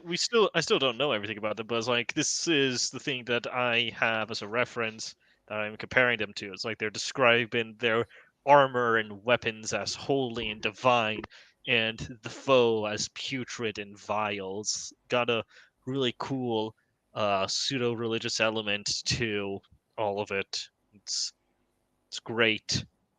Nothing Love it. pseudo about it. The Zongrit faith is a huge portion of lots of the background lore. I mean, yeah, obviously. And there are more But practitioners of it than just the Zongrit. yeah. But yeah, this is a very nice introduction to the story, and it's very nice to see that it isn't just simply a one-sided battle that they're winning, and it's like everything's going great, we're so cool, we're so awesome. There's also the fact that but we're also slowly dying off because we can't make more of ourselves, at least not as quickly as the humans can. Not at all, actually. They can't breed.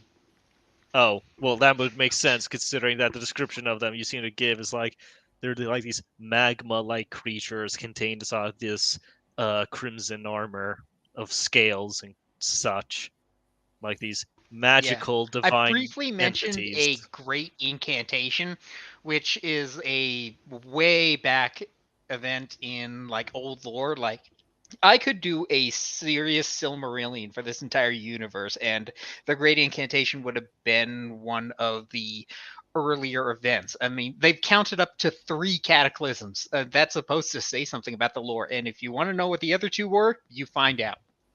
Ah, a great incantation. It almost sounds like somebody created these guys using magic.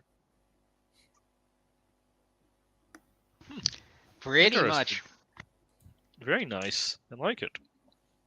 It's just a very cool thing that I think really grabs my attention and makes me more invested. I also like the idea, like how you commented on the name of the beasts that they were fighting, and how the name of their species sounds like a mere scoff, not even worth saying the full thing.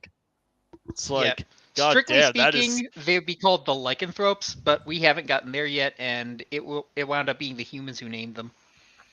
Yeah, it's like, man, that's a whole lot of contempt right over there.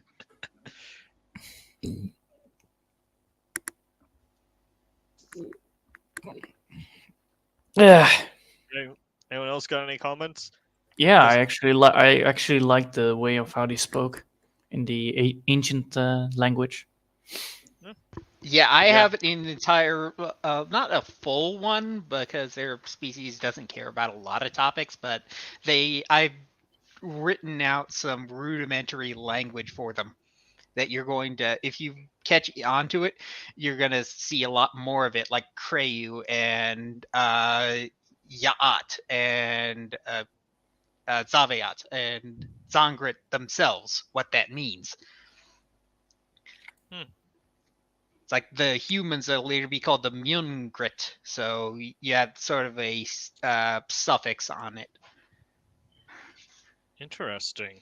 So like Zangrit literally means people of science and sorcery, hence the title. Yeah, nice. Yeah, because I kind of like have an alien species that kind of has their attitude towards humanity, in a sense, and of course they have an alien species, and it's also pretty nice that they speak their own language when between each other and not English, because that would be pretty. That'd be pretty derpy and strange, Yeah. If there's, have you ever heard of like implied translator theory? No, I haven't. It's like whenever you hear any work, you're not hearing the original language. You're hearing a translation of it into something that you can understand. So like, especially in Star Wars, they're not actually speaking English. They're speaking something that Lucas has translated for us. Oh, that's a pretty cool concept. Yeah. Boy, I'm gonna have to write out an explanation for why English is still being in Spanish or still being used, let alone Arabic. But that's neither here nor there. We'll have to wait. Yeah. For speaking of another things that time. aren't here or there, I could rant on about science and sorcery forever, but this is a shared stream, so I will pass the microphone on to the next person. So who's next? Well, I had commentary on what you were doing. Okay, go for it. Yeah, I didn't want to talk over anyone. I had a little bit of trouble like getting a sense of what was going on, like jumping right into things, but I guess I'm starting to realize like listening to it without like reading it is it makes it harder for me to follow. Also, I had to take care of my dog in the middle of it. But like what I found interesting, like I was like the whole battle thing, like it's it's just all of a sudden we're thrown into there. And I didn't really get the impression of elves. I got the impression of robots, and that might be because of your avatar. And it was like I like the idea of the language having like so many layers to it, and how like even if you had a translator, like it wouldn't help. Also, Arabic, so long as Islam exists, Arabic's going to be there. Yeah, like English and Spanish will both fade away well before Arabic does. I mean, you got the Quran, and that kind of guarantees it. I think I could be off. Yeah. No, you're not correct. entirely wrong, but I don't want to is- give away too much lore. It is. Yeah, I mean, it is literally a requirement in Islam that you read the Quran in the original language as to prevent corruption of the language, because the Arabs had a long tradition of oral memorization and oral tradition. So, yeah, memorizing all this crap by heart is just a thing that they do, and they take it extremely seriously. Yeah, no, Like, the calling it highest, crap is gonna get a yeah, fatwa on you, man. I don't know why you would say that. It's yeah, it's the words of God is given through the angel Gabriel to the Prophet Muhammad, peace be upon him. yeah. It's not crap. Oh no, I can't tell if I'm trolling you. I know. I'm just. I wasn't going off on that. I I mean, know. I was saying I that, mean, yeah, no, of course, as long as Islam's practice, Arabic is still going to be a language because yeah, it's baked into the religion. yeah. It's kind of a cool thing. Like, I don't think anyone else has really quite done that. Like, Oh yeah, absolutely. I mean, I Like, guess there's Hebrew, so much information. Yeah. to a degree, but like, even then, it's like kids who do their bar mitzvah or bat mitzvah, like they have to learn to read various passages in Hebrew, but it's like they don't learn Hebrew, whereas the religion and the language of Arabic are baked in. But speaking of Arabic, how's Aspiring doing? He's not Arab. I know he's Indian. It's just, I'm the Arab over here. Oh, you're Arabic, was you? Yeah, that's why I named. That's why I gave Malik the name Malik and Haroon the name Haroon. Those are both Arabic names. Oh, geez. Yeah. Okay, well then you know far more about this subject than me. I hope the Zongert weren't like cursing out anybody in Arabic. Yeah. I have no idea. Like I also wanted to say, the Zongert language was just an excuse for you to make interesting sounding words, wasn't it? It's based on a lot of world building because they're dragons, and so the idea was, what would a species without lips sound like? Yeah. No, that was yeah, you're correct, Balerian. Yeah, that's actually kind of a concept that I have going on with the Corvenra, because their name is derived from the word Corvus and Enenra. And I was wondering, hold on, wait a second. So, what if these guys were like ravens at some point? How would a species that has beaks sound like? Huh? Which is why, I should ask Dr. Crow.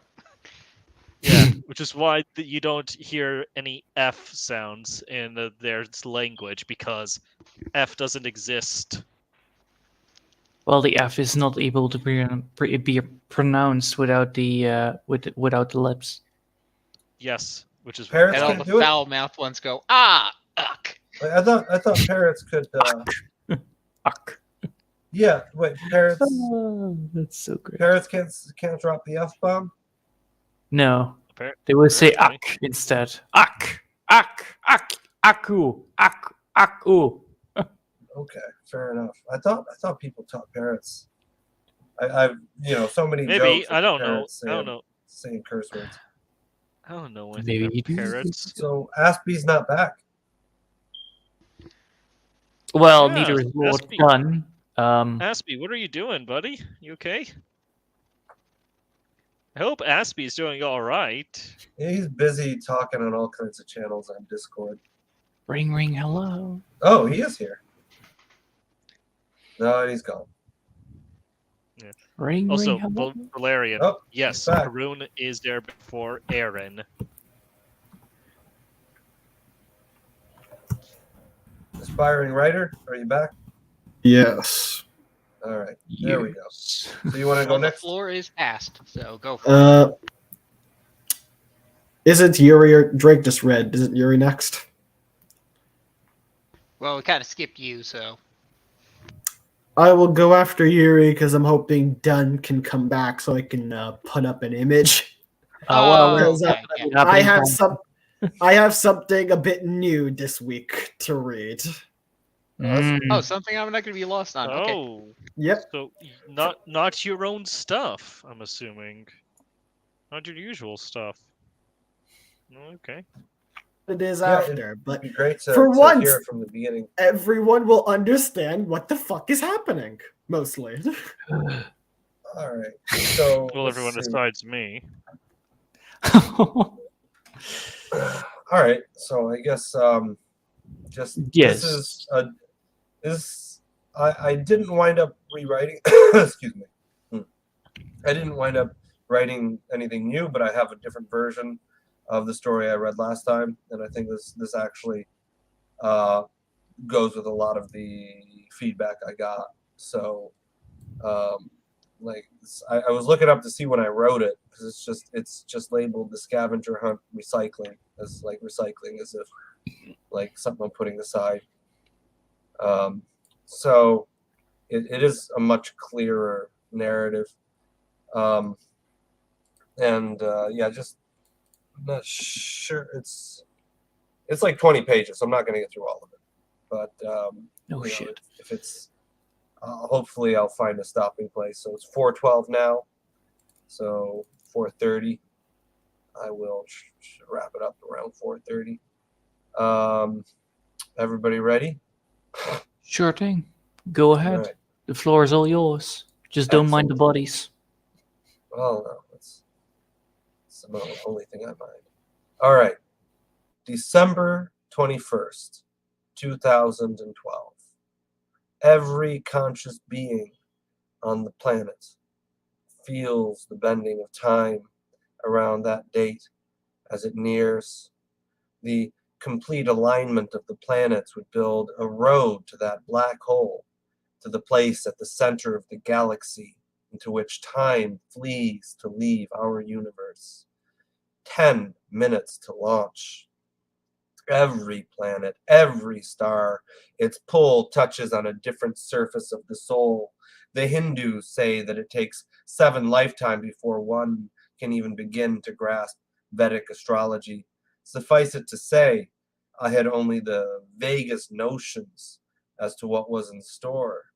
That there would be no physical danger for me is something I simply presumed, as it was only to be my dreaming self which walked the bridge of wandering rocks and stars into the great unknown.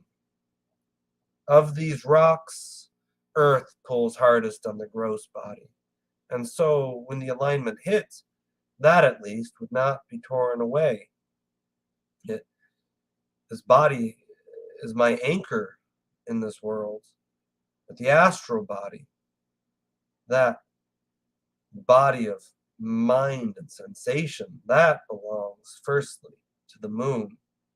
Our astral body and the subtler ones beyond it are so much larger than our gross and squishy flesh. These bodies extend past our skins like the sun's light exists beyond its core. Life on Earth is possible only because we are within the sun's atmosphere. To survive, we need that glowing atmosphere every bit as much as we need the Earth's mantle of oxygen and nitrogen. Our bodies are not just the tip of the iceberg.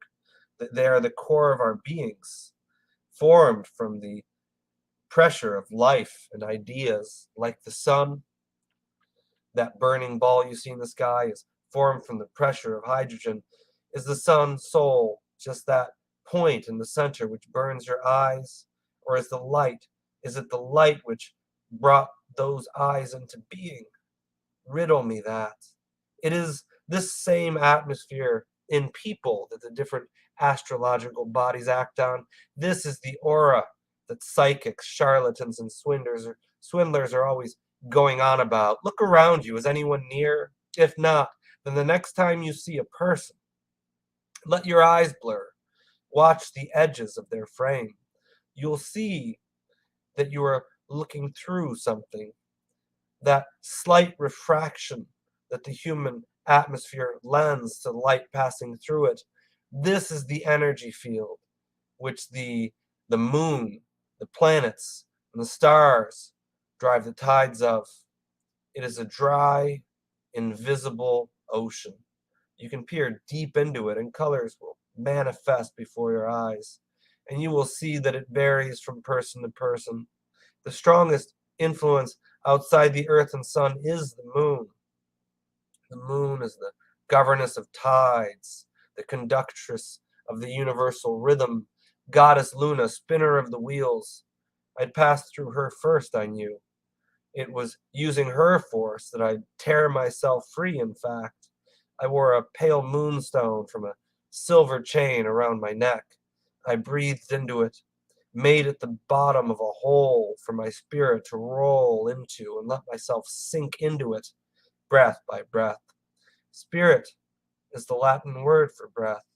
And my body is in Amritapuri, in Kerala, in India, at the ashram of Mata Amritanandamayi, the mother.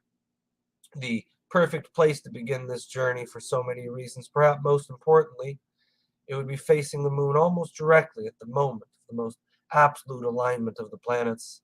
More than that, though, the sheer Shakti of the place, the sheer energy of it, had a peculiar effect on consciousness, intensifying dreams, ideal for what I intended. Not to mention that I'd spent the previous year at my flat there, preparing myself with a whole panoply of austerities, making it the easiest place to launch this adventure from. And lastly, little as I'd like to admit it, it's because I felt safe there. This was the home of the incarnation of the goddess, for Christ's sakes. Nothing sinister was going to try to move on my empty body there. That, and if my spirit became lost, an occurrence which I'd not fully considered the likelihood of, then maybe Ahma'd throw me a bone, bring me back. Who knows? I attempted to move myself into the stone. Do or do not. There is no try. Gently I drifted, breath by breath, piece after piece of my consciousness into the stone. As I breathed in, deeper and more slowly each breath, I felt the tingles of over-oxygenation starting at my fingers and shivering from there into my spine. I moved these sensating waves into the stone. I let them flow there, into the hole, the well which I'd placed. The moon beckoned. Every moment that I breathed, the pull became stronger, was altered by the planets as they too joined the moon in her pull.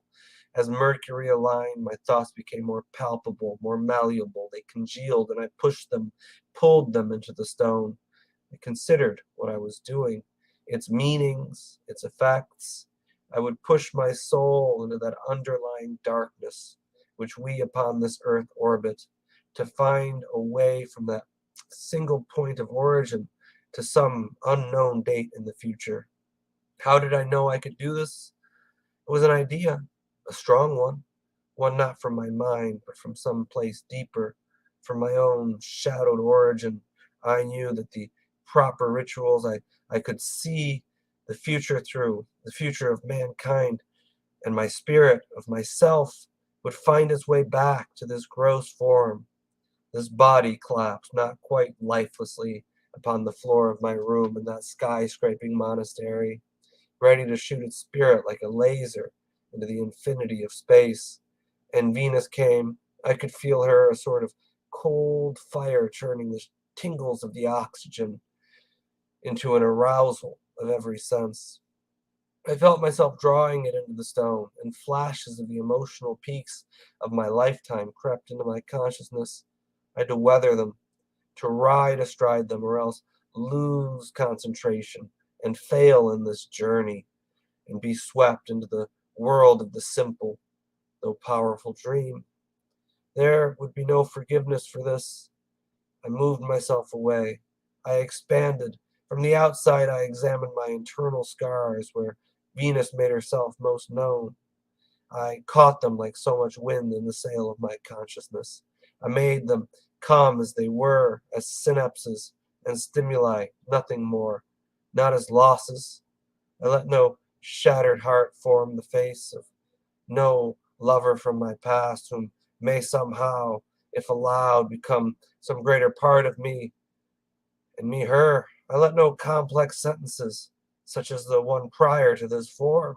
The regret flowed in a stream of broken only when the last of it had passed, and my great rejections. I did not form the names of jobs I applied for and did not get, poems I'd submitted only to receive letters of consolation, and the largest lumps of all, words spoken in haste, thoughtlessly, bluntly losing friends and respective friends. All of this only flowed away like mud and water. Out, out.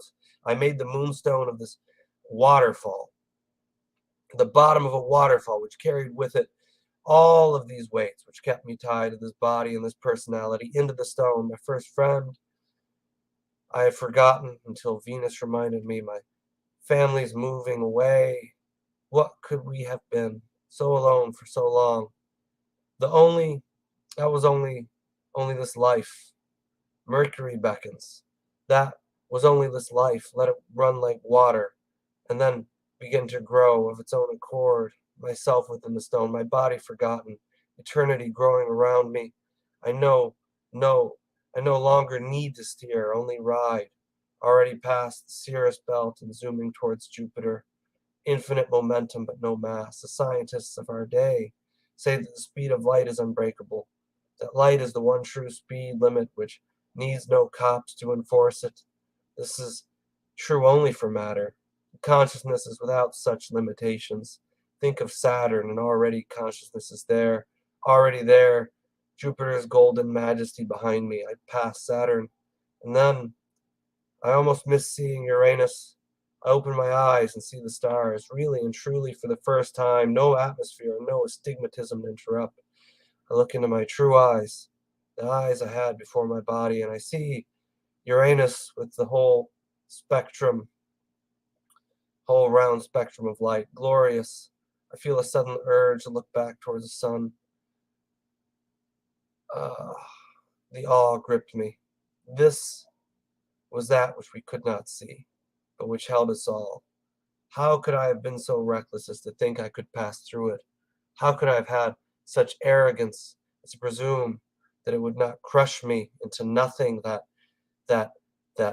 ball of nothing at the center of the universe, that I would not simply vanish and be unmade by the black hole, return to the timeless point before the origin? What sort of fool was I to do this? I was a fool moving at the speed which exceeded time and space, and came for a standstill. And for one instant of eternity, I was the universe. I held existence, all of it, within myself, and it held me in a comprehension that I even existed disappeared. And there was no room for comprehension, no sense of sense. I was a senseless heart, soul, and mind of the galaxy. It has been said that the universe rests on the back of a turtle. One might wonder where that turtle rests. The obvious answer is that it rests on the back of another turtle. But what about that turtle? The universe is not to be fooled, reason says. It has access to infinite imaginary turtles for the universe.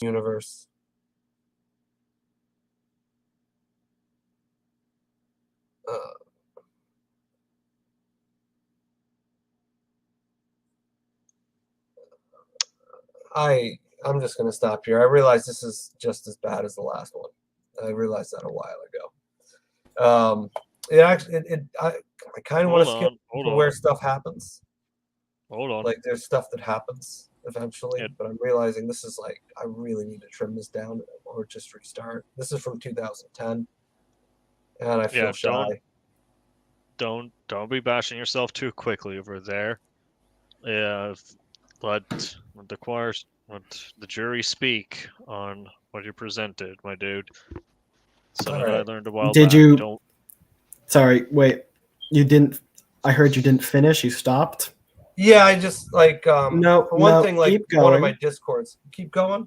I kind of want to skip. All right, I'm gonna skip to when stuff actually starts happening, and then I won't be like sweating and feeling awkward. Fine, but just word of advice: just keep reading what you have, because the point is for us to comment on that. If we say what you're having seems to be slogging, we'll tell you that. Yeah, and that will be something you can take note of. I started to feel awkward. Mercury whispered to me to ride on, to feel the stone around myself, inside myself, to ride it back home. This is where I wanted to be. I congealed in the darkness, my own atmosphere, my own consciousness, shrinking from that of the galaxy, to that of its core, to the black hole, to my place within it, and I shot through straight to the point when my momentum would drive me back toward the stone, from one end of the orbit to the other. I was leaving the nothing, returning in another time to the something, at least according to my calculations. It was hard to say when I'd get back. I'm not a very disciplined mathematician. I make my decisions based on the figures that come easily. I leave the rest of them to chance. Tracking stars across time and space and factoring the speed of thought, that takes a great deal of strenuous expertise. And I'm not sure I spent even a lifetime as a Vedic astrologer. If I have, then they're long forgotten. I barely remember this lifetime. In any case, I did not know what year I'd traveled to. Would there even be humans to greet me when I got back? If there was no one to watch and listen to, then what would I do until my body woke, when the planets broke off their alignment and I was pulled back there, back to the life in which I'd been born? Was I even sure that that is how I would get back? Would I get back? Perhaps I could just fly between the planets, or take myself to the center of the sun and lose myself there. This worrying, of course, was fruitless. I could feel the stone pulling me. My movement was the result. If there were no people, then I should think that the moonstone should not exist either. Whatever destroyed humanity would have destroyed it too. No less than the absolute obliteration of the earth would end its Homo sapien infestation. There would be people. I made myself heavy, solidified my body to the greatest extent that I could, at the widest radius, making it a solar sail, and I neared Sol. The sail did its job. It caught the sun. I slowed to orbit. I let the stone which held my grosser self pull me. I sped myself in that direction, but released momentum, let it disintegrate with the sail. I took that jump that only dreamers make, from being a person to being the dream. After all, this was a dream. That is not to say it was not real. In a way, our dreams are more real than our lives. They show us the truth that nothing we perceive is a reality which does not fade to dust upon waking, upon the end of the dream. You can feel that dust on your eyelids when you wake. Dreams show us that meaning must be found in that dance of the details, which forms our narrative. Because really, without those stories our mind creates, life is nothing but a journey, from the maternity ward to the crematorium, as Alan Watts was fond of saying. Without stories, life is not even that. Life is nothing without dreams. And now in this dream, I was a stone in which I put myself for the journey. Oddly, near the stone, I sensed a very old man sitting on the floor and intoning a number of mantras, or possibly spells, if there's any difference, insistently under his breath. As the soul of this dream, I felt that I was not on earth, and suddenly I was a stone, really and truly, and nothing more. The voice stretched out in a deep vibration, which seemed to pierce into the stone. The stone was me. The voice entered me. It continued in a resonance for God alone knows how long. I felt myself coalescing. I felt the stone becoming my head.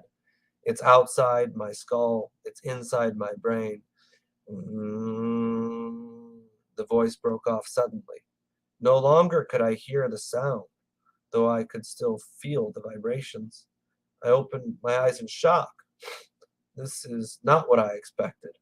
I'd expected to reach to the future and then continue as a dream, unseen, an examination of it. I felt myself instead solidifying. I felt myself becoming a body again. All was white at first, and then the world came into focus. There were more sounds coming into me and out of me, more vibrations. I could not feel myself. I could not keep up with it all. I sat on a varnished altar, surrounded by statues of gods and demons, smelling incense, sage, frankincense, myrrh. Too many mixed smells to pick more than a few out, and there was something to it that I was sure I'd never smelled before. The smoke of it rose as my head from the stone and dropped from that into a neck, which rolled down into a torso. From my torso stretched legs and arms. I tried to say, "What the hell do you think you're doing?" to the bearded man sitting before me. Eyes rolled back in his head. Not a sound came out. Nothing. My next response was to try to jump back to earth. I could feel it. There was some comfort in that. I did not move. I tried to move my eyes, to look around, but there was no movement. My field of vision was a sphere centered on that moonstone, rather than the head floating around it. I could not focus well enough to really see anything. The drawback of 360-degree vision. Then I felt my hands. I felt my arms. I felt my stomach and my chest and my feet and toes and fingers. Every chakra from my crown down. I felt them coming into being, but none of them were mine.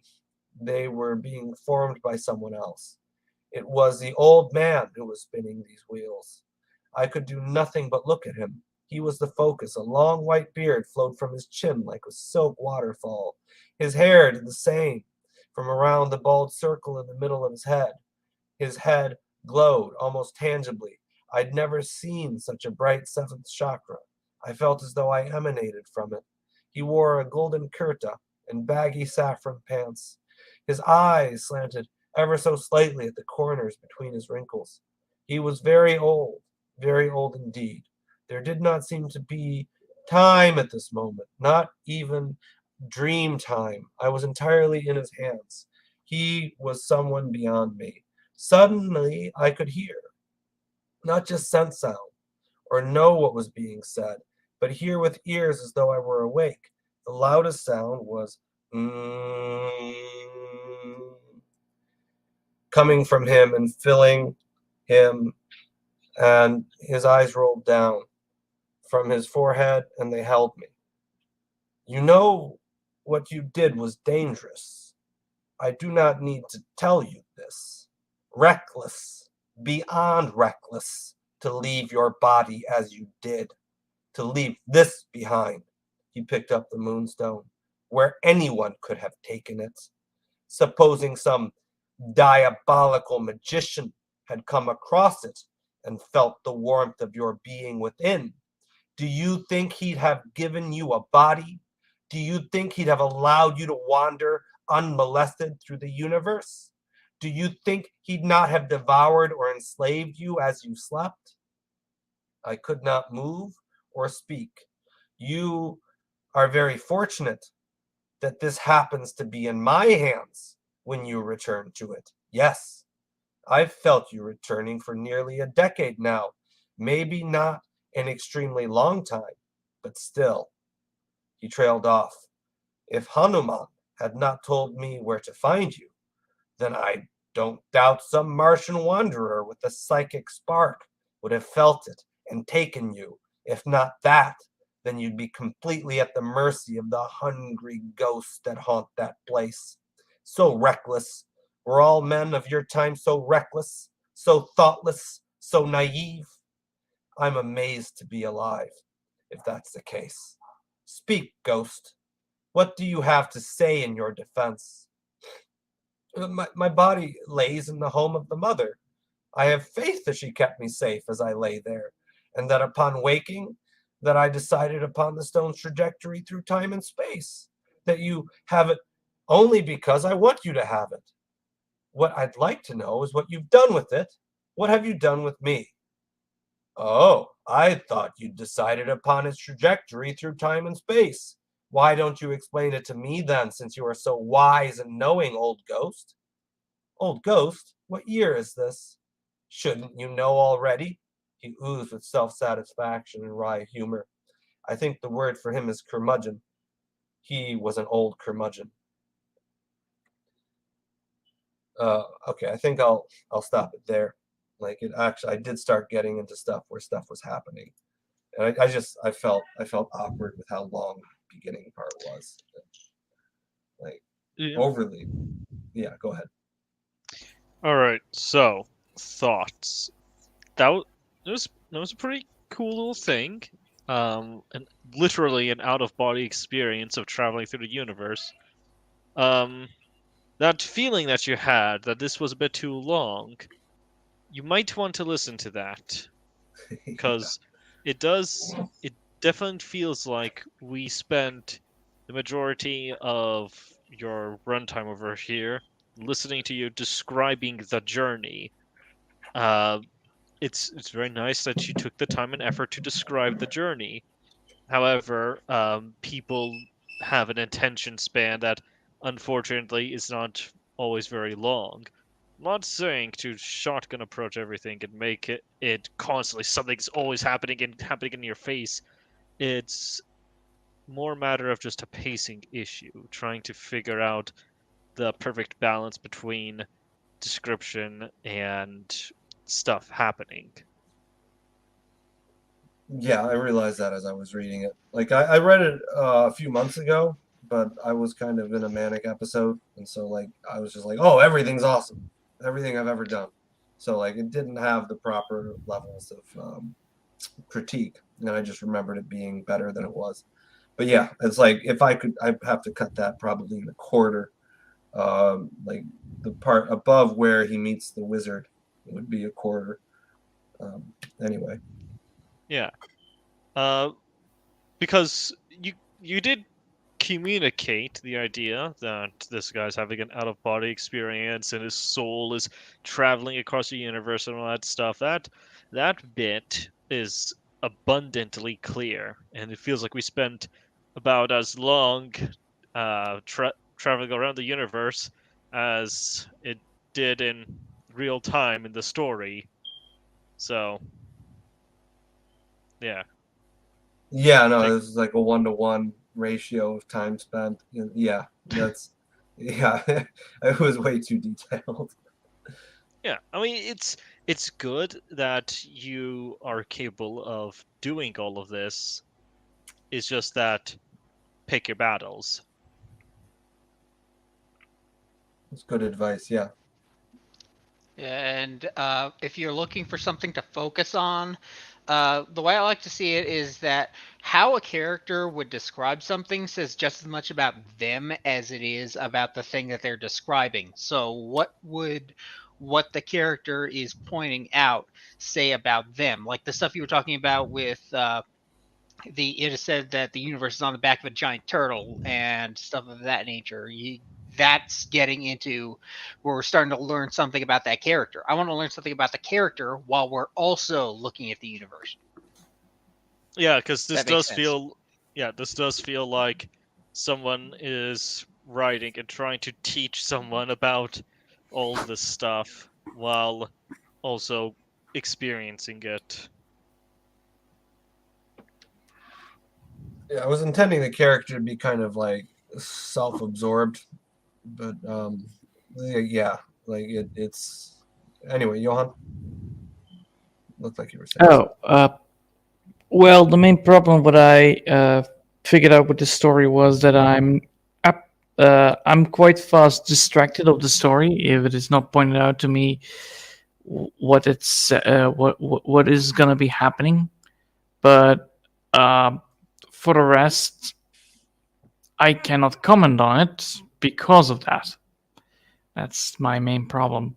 I'm so sorry about that, but No, it's quite all right. I do the same thing. Like if I fade out, it's terrible. no, like it's being not on the fading computer. out. It's more like, I didn't pick up the story that you were talking about because I could not figure out what you were talking about because my vocabulary is not that long. It's not as extensive. Yes, I'm not too familiar with English. Yeah, he is Dutch after all. So keep Yeah, that in no, mind. Dutch sounds like English spoken in gibberish. Like if somebody was missing the part It's of a the combination of linguistic French, English, and German. It's very problematic. It's So like it's a South. language that routinely beats itself up. Yeah, exactly. You don't want to know. God. You know, I'm writing this. I'm mostly writing English because Dutch is worse.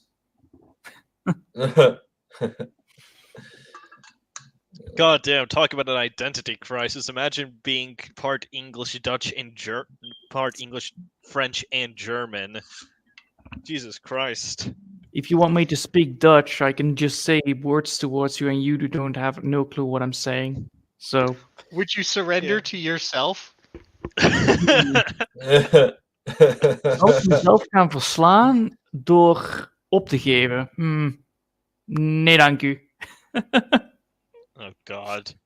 Yeah, you're right. I barely understand what the hell you said over there. I had an idea, sorta, but I just goddamn. repeated Drake's question. Oh God. Okay. So you see the problem there. Yeah, I thought you said no thank you at the end of it there, but clearly, We want me to say that again, no, please. Cambularian. Oh, daring, I see. So did anything particularly stand out? Like anything like, do you remember from the narrative that stands out as having been like pleasing? Pleasing, right. I don't actually think I have many things that I complained about, so by that, Nate. I'm trying to get a sense as to what needs to be kept. Like if I'm gonna go through this and cut out the dregs. I understand the idea that essentially this guy is using a moonstone synchronized with the Mayan apocalypse to sort of catapult his soul sort of like to gaze at the entire universe. I'm not sure to what purpose this was for, but I would be willing to wait on that to understand that there might be some purpose for this, and I think that was where you were getting into it at the end. Yeah, I may continue this narrative into the next. Yeah, because I don't know why he's doing this. I get what he's doing. I don't know why. Okay, so I only have one complaint about this, and that is excessive description. Spending way too much time describing his spiritual journey and in all the minor details of it.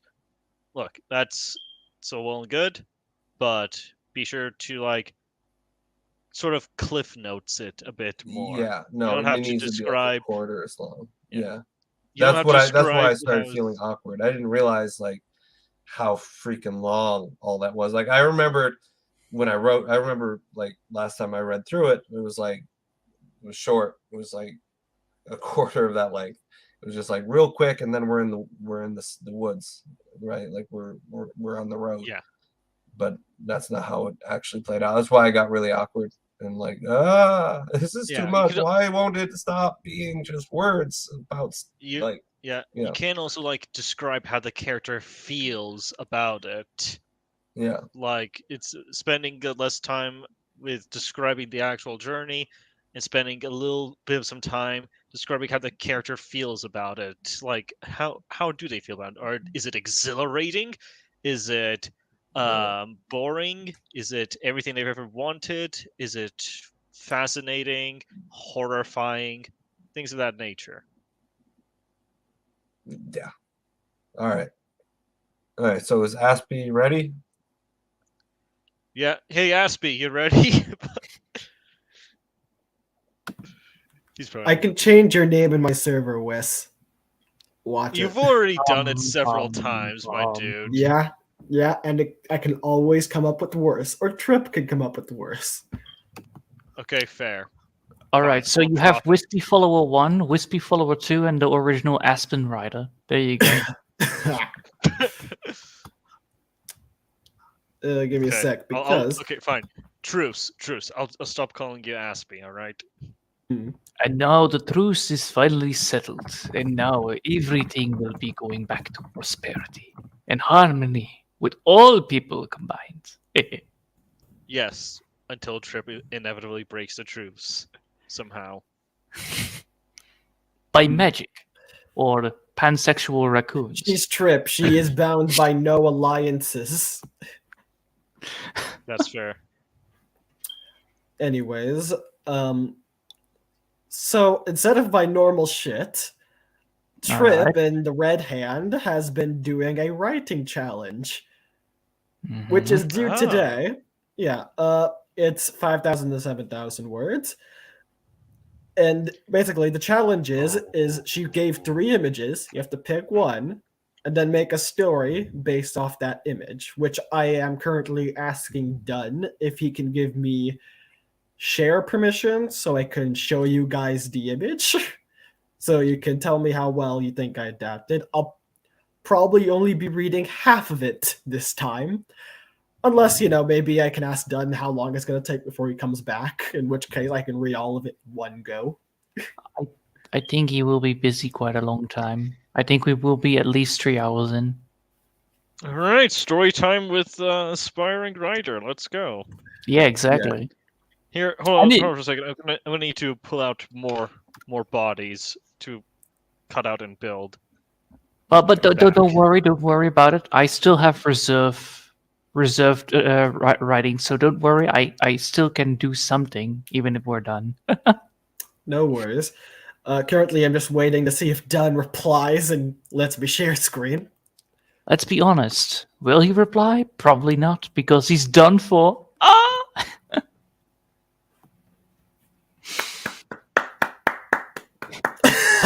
Thank you very much.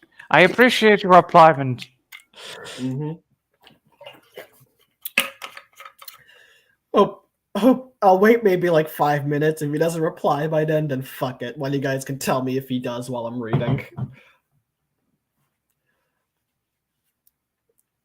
You guys don't have to be mute right now. You have 5 minutes where you can stay unmuted. All right, 5 minutes. 4.99 minutes. Shut the fuck up, Valerian! This is the inspiring moment in this story. I was more saying that to poor Aspo.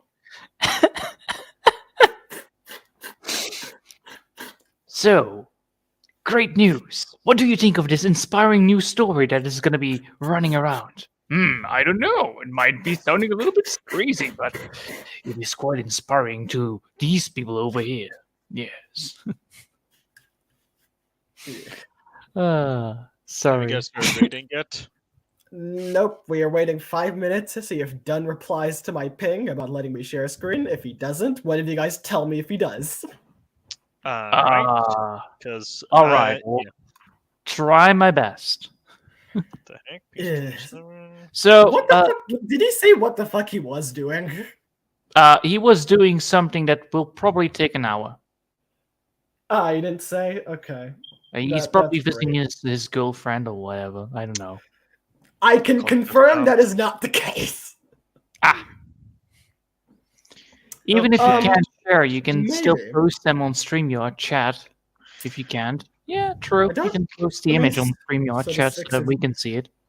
Well, yeah, I can show it to them, but I would like having everyone see it, which is why I'm like 5 minutes. Also, welcome back here. You could post a link of the image in the chat, maybe.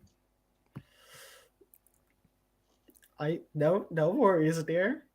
Glad to see you here. When did I say 5 minutes? Was that 2 minutes ago? No. We're still busy. It's now 1 minute gone, so don't worry. 1 minute gone. Okay. Yes, I may not be at my keyboard, but I can hear you. Lol. Ouch. Don't say the lol. Why can I not say the lol? It's okay. It's funny. While I'm typing lol and saying lol are two different things, okay? Yeah, one's kind of cringe-worthy and the other is just perfectly fine and acceptable. Saying lol aloud is pretty weird. It's like, why are you saying lol? You're not laughing out loud. And whenever you type out lol in chat, is to let everybody else know that you're laughing, like you are physically laughing. Saying lol, however. Well, I have done it multiple times. I have done it with League of Lesbians. I have heard it multiple times in Dota. Bloodseeker actually says always in his voice line, lol. So Sin. No, it's Either not laugh good. or type lol. You don't get to actually Lol. say it. Yeah. Do it at the same time. The only Even The only counts time- better. What's it saying ironically? Because you're mocking it. That is better. Also, the yeah, only like time Trip said, you're- he's not what. Let me be clear. If Dunn decided to visit his girlfriend, aka Trip, she would bring out a gun. Ouch. A Guess gun. I'm not gonna- Oh, that sounds fun. Yes. Anyway, That reminds me, I'm not living in America. yeah. Apparently, when Yeah. you need a gun here, you need to first have a license for a gun. Then you need to be also making sure that you're not insane. Then you also need to have. Then you also need to show a license of the sport place where you're gonna use the gun, and then you also need to make sure that the sport place where you're doing it is also licensed to do it, to use the gun. Okay. Well, I don't half think of there is that an sounds insanity like- check because Trip has one. Ouch. And we very much he replied, and we have very much made her insane. He's All right, replied, that's- sure, how What wonderful. was Dunn said? Did he said it was done for, or will be done? He has said, Oh my sure. I wonder God. what the fuck he's gonna actually do to do this, though. That was he Maybe just I have completely to. ignored all those puns that he just made. Yes, I did. Your point. Sorry, Good on I'm you. a bit, Go ahead. Cut it. Entire screen. I don't I want am to share the so entire sorry about screen. these jokes. Okay, I can open the link. That will Or work. you can open the link. Ooh. Give me a Fancy. sec. I have to go to the pin. I am on my phone in the back. Yes, I see. This Wait, open link. Why is done There now we double on the comments section? Lol. I don't. I'm on the phone in the back. There we go. See? Okay, give me a sec. Anyway, there's only well, one goodbye. instance where Have a nice day.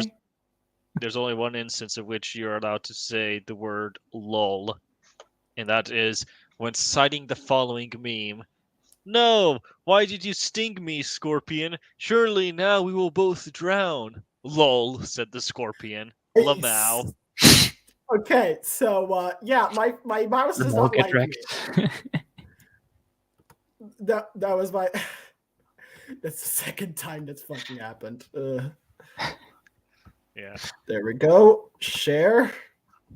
And Stop then it with the artillery. You're killing our own men. Lol, said Okay. the Iron Warrior. let Lamau. me zoom in. It's the Eggman. Oh, this will be Y'all can interesting. see it.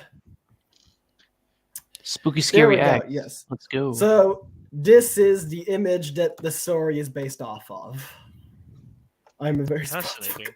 I didn't say you weren't Trip. I just said you're insane because of Ben and I. You've admitted this. This should be an interesting story. All right, let's get some. I'm a very alien... responsible gun owner. I Let's get see. Okay. Let's get some Let me just- alien vibes up in this place. Yep. I was more thinking about the golden egg, but all right. That's not golden. Might be. You never What know about what's- that says golden? The red glow. Duh. Nah, I that's believe regular you alien. just said it's not gold by saying it is red. And no, gold can be red if you paint it red. There is red gold, but Yeah. that is not red Have gold. you never it's seen just red. blood money? Jeez. Blood money is red. That's why it's cursed. That's why you not sell it in D&D. Blood money. I is- also love that they. I also love that they literally have blood money in Arcane. Mm-hmm. What? They literally have a shot. They literally have a shot where blood gets on some of Oh, the money that yeah. Marcus was given. Is like, here's your literal blood money. It's Yes, freaking one of the brilliant. better visual representations in that show. That's how you do visual representation, people. Please do Arcane. If I was not, they would have a. Okay, Trip, what I'll do, honestly, we don't know that for certain that you don't have one, okay? I wouldn't blame you if you do. Anyways, I shall begin. All right. You may. Are we ready? Donovan Ready. rushed into the room, bumping through the commotion of gray-coated scientists with his own coat trailing behind him, waving off a proffered coffee absently, his eyes intent on the screen. He was more awake than he would ever be. How long until we're ready? His colleague, who he shared his quarters with, Darius, spared him a glance before looking at the screen himself. Not much longer, Project Director. We woke you up as we... Yeah, good. Donovan interrupted with half a mind, waving him to silence. He didn't care to listen to whatever anyone had to say. At the moment, he just stared at what the screen showed, through the camera on the suit of one of his scientists on the ground, at what he spent the past few weeks obsessing over every inch of, every detail, every waking moment. The egg. At least, it looked like an egg, and Donovan assumed it had to be an egg. An ovoid that shined a silvery blue in the distant star's light. It was wide as 4 people and almost twice as tall, large enough to hatch out an elephant. A shining gem in a sea of fog and mist on the freezing planet, to rival anything discovered in all of human history. Its beauty and mystery were only enhanced by what looked like black webbing on the egg's bottom that held it in place to the unseen floor of the planet, and it was as sticky as it appeared to be. Removing even tiny samples proved to be quite difficult and costly, if beyond worth it. The egg was the only one of its kind they had found on the planet, and they'd seen no life that might have spawned something of such size, or any life at all. This would be humanity's first encounter with true, undeniable proof of other life. None had any idea what could be inside and why it never hatched. Or none that was worth considering. There was one prominent theory that had been spreading on the ship that Donovan had tried his best to discredit and silence, but the captain was the only one who could quiet such dissent, and Donovan had failed to protect him from falling for such misguidance. Donovan pressed the comm button. Zachary, status. How are things looking down there? On the screen, Zachary, in his bulky environmental suit and bubble helmet, turned to his companion with the camera, waving. Hey, nice to see you up in time. We've set the heaters like you said on the bottom of the egg. He gestured to the bottom and around the egg. The fog would make it impossible for him to see them. If we're right about its composition, if whatever's in there doesn't end up breaking it itself, it should break on its own. Everything here is as frozen and dry as my Alice and reacts to heat about as well. Zachary's companion, Gabriel, it sounded like, chuckled. You should have seen Michelle, man. You should have chosen Michelle, man. She's still going strong even after all these years. And last I checked, she's single. Last you checked was 8 months ago, Zachary bit out. Hey, worst case scenario, you'll be there to see the baby. Zachary burst out laughing. Yeah, add a few million years to those 8 months and then maybe. Donovan rolled his eyes and glared at Darius until that smile withered off his face.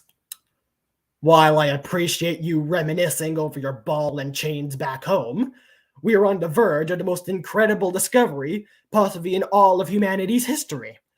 All of our names are about to go down the eras as the ones to change how we view ourselves and the universe, and whether the name next to it is Alice or Michelle, you can decide when we go back to enough celebrations and congratulations to make us collapse. How ready are we to try and... The sound of the door sliding open behind Donovan made him pause and turn. The captain, in a white and gold captain's coat cut as imposing at his stone-hard face and chilling eyes that looked like they could beat you into submission, entered with 3 other scientists in tow, all of them propagators of that foolish theory that threatened to make everything he worked for mean nothing.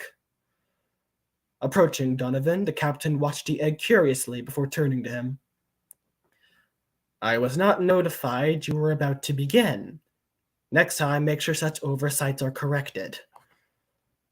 Donovan forced a grin, suppressing the thought that the captain's bald head reminded him of the egg. Captain, I apologize, but you arrived just in time. I hear we're almost about ready to begin heating the egg, to attempt revitalizing whatever is in there to try and break free of its own fruition. Failing that, the egg should shatter after enough heat is applied and we can sell you its contents. The captain nodded and turned to his 3 scientists. Your thoughts on this, Thomas? Donovan's eye twitched. Thomas, the sleazy dark man with curly hair who first conceived that damnable theory, and never failed to remind him of it when the opportunity arose. He was who had gotten to the captain's ear before him. The captain had humored his project regardless, but it didn't stop Thomas from making his claims. For Thomas and those fooled by him believed that nothing resided in the egg. Not simply that whatever was in there was long dead, and that any attempt at revitalization was pointless, but that there was nothing inside. He argued that they made scans of the egg, repeatedly, and found no evidence of not just life signs, but signs of any contents. That all they got from their repeated attempts was a hollow space. A clearly ridiculous notion to consider when it was far more likely they didn't know how to do scans through the unknown material the egg was made out of. The black webbing had been just unknown, and they had to bring samples for study before finally figuring out it was artificial rather than organic, with properties they would not have even guessed if they not seen it themselves, like expanding drastically with heat. The first sample they brought on board, the size of a pea, had bloated to the size of a large melon from the ship's temperature alone. That webbing had been placed there. Everyone agreed there was no way it could have arisen naturally, and surely this egg was as well. Something was inside that egg, and it was merely a quack away from being revealed. Whether whatever it is was alive or dead, it would be glorious to see the first extraterrestrial life form. Thomas cleared his throat. I still believe that you will be disappointed, Donovan. I'm telling you, we made the scans. There's nothing in there. I know it's hard to believe, but we have shown you what we've seen. Just try to temper your expectations. Drawing himself up, Donovan pressed the comm button again. Zachary, Gabriel, are we ready? We can start any time you want us to, Zachary confirmed. I'm sure your wife will love to hear of this, the captain said, a small smile breaking through that hard exterior. Ah, Captain Caleb, how about time you arrived. I'm sure my Alice will love being bored by my ramblings on how to install a bunch of heaters on a planet colder than the dark side of the moon. Yeah, I'm surprised she manages to stay awake with your stories, Gabriel admitted. That's one thing she'll have over Michelle. She'll actually listen. Glowering at the screen, Donovan wanted to scream. They were on the cusp of a discovery, and they were joking and dicking around without care. Did nobody else take this seriously? Did nobody else see what they were about to do, about to become? Darius noticed his expression and, giving him a sympathetic smile, said, All right, I'm sure we'll all bore everyone back at home, so we should probably get to the ending of the story a bit faster, yes? Better use those heaters before the cold makes them worthless. The captain nodded. Yes, apologies. Continue. Donovan let out a silent sigh and gave Darius a grateful look. Began heating the egg.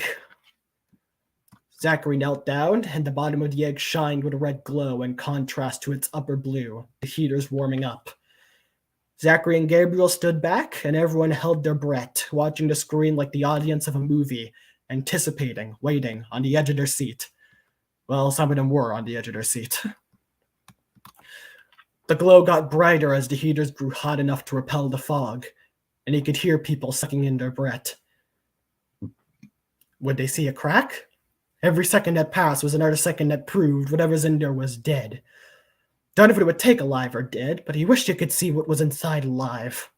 To see something so far disconnected from anything human behave, surely there would be nothing more enlightening. Minutes passed and Donovan began to sweat, his mind racing. What if it wasn't one life form inside? What if there was more? They could find themselves with a swarm of much smaller creatures rather than one large one. And would a creature revitalized by heat even survive the cold temperatures of the planet? Would they witness not just the birth, but death of the creature? Everyone was so focused on the foolish question of whether or not something was resided inside that they barely considered those questions. Well, too late now. If he could take dead or alive, he could handle having both as well. Some of the webbing nearest the heaters noticeably grew, looking like inky tumors. Zachary and Gable had placed the heaters to avoid warming the alien webbing as much as possible. If the heat had grown to the point of affecting the webbing, it wouldn't be long before it ended. Soon after he thought that, a boom made the speakers go quiet as the portion of the egg facing Gabriel exploded, blue gas spilling out and washing over them. Donovan heard everyone gasp as his eyes widened. None of them had thought the egg would explode. Did the creature break loose? Pushing the comm button, Donovan yelled, "Gabriel, get closer! Get us a better look!" Making a reluctant noise, Gabriel waded into the blue cloud. All they could see was the gas covering the screen. They could still hear Gabriel, his heavy breathing, his slight muttering and cursing. Donovan leaned closer to the screen as if somehow that would allow him to see through what was obscuring the camera. Gabriel sighed. "Donovan, I'm sorry." "What? What do you see?" "Can you not see?" "No, there's gas in the way. How the hell can you see?" "The gas isn't that... What in the... The entire camera is bloated in blue dust?" "Some sort of filmy... What do you see?" Donovan demanded. Gabriel took a deep breath. "Donovan, it's empty. The egg is empty. I'm looking inside right now. There's nothing. It looks clean as a new toilet. Not a speck of anything." He was shaking his head. No. "I can confirm what Gabriel's saying." Zachary sounded disappointed. He'd been one of those that believed in something in the egg. "Thomas was right. There's nothing inside besides all this blue stuff." No! Donovan slammed a fist on the console. "No, you're wrong. There's something in there. Claim the cat..." He cut off as the screen cracked. No, not their screen. The camera had cracked. "Hey, Gabriel, did a piece of the shell hit the camera?" Zachary asked. No one did not," Donovan bit out. "It cracked just a few seconds ago. What happened?" I don't know. Crack. The room went silent. "Gabriel? Zachary? What did we just hear?" "Gabriel's helmet has a small breach. Nothing major, but we should be able to go to the shuttle before it becomes serious." "Your helmet has one too, Zachary," Gabriel pointed out. "What? How? I was on the other side of where it popped." "I'm sorry, guys, but we need to rush out of here. We'll give you an ETA when we can make it back aboard for repair." "Yes, get here, and I'll get a suit ready so I can go down with a team."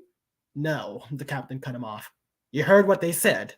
There's nothing there, Donovan." Donovan turned to him, and the captain looked like he wanted to take a step away from him.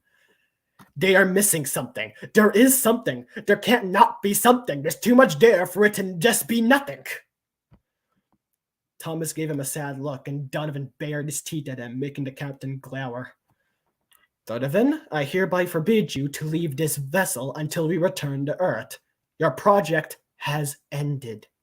I'll send a team to collect whatever they can once Gabriel and Zachary return.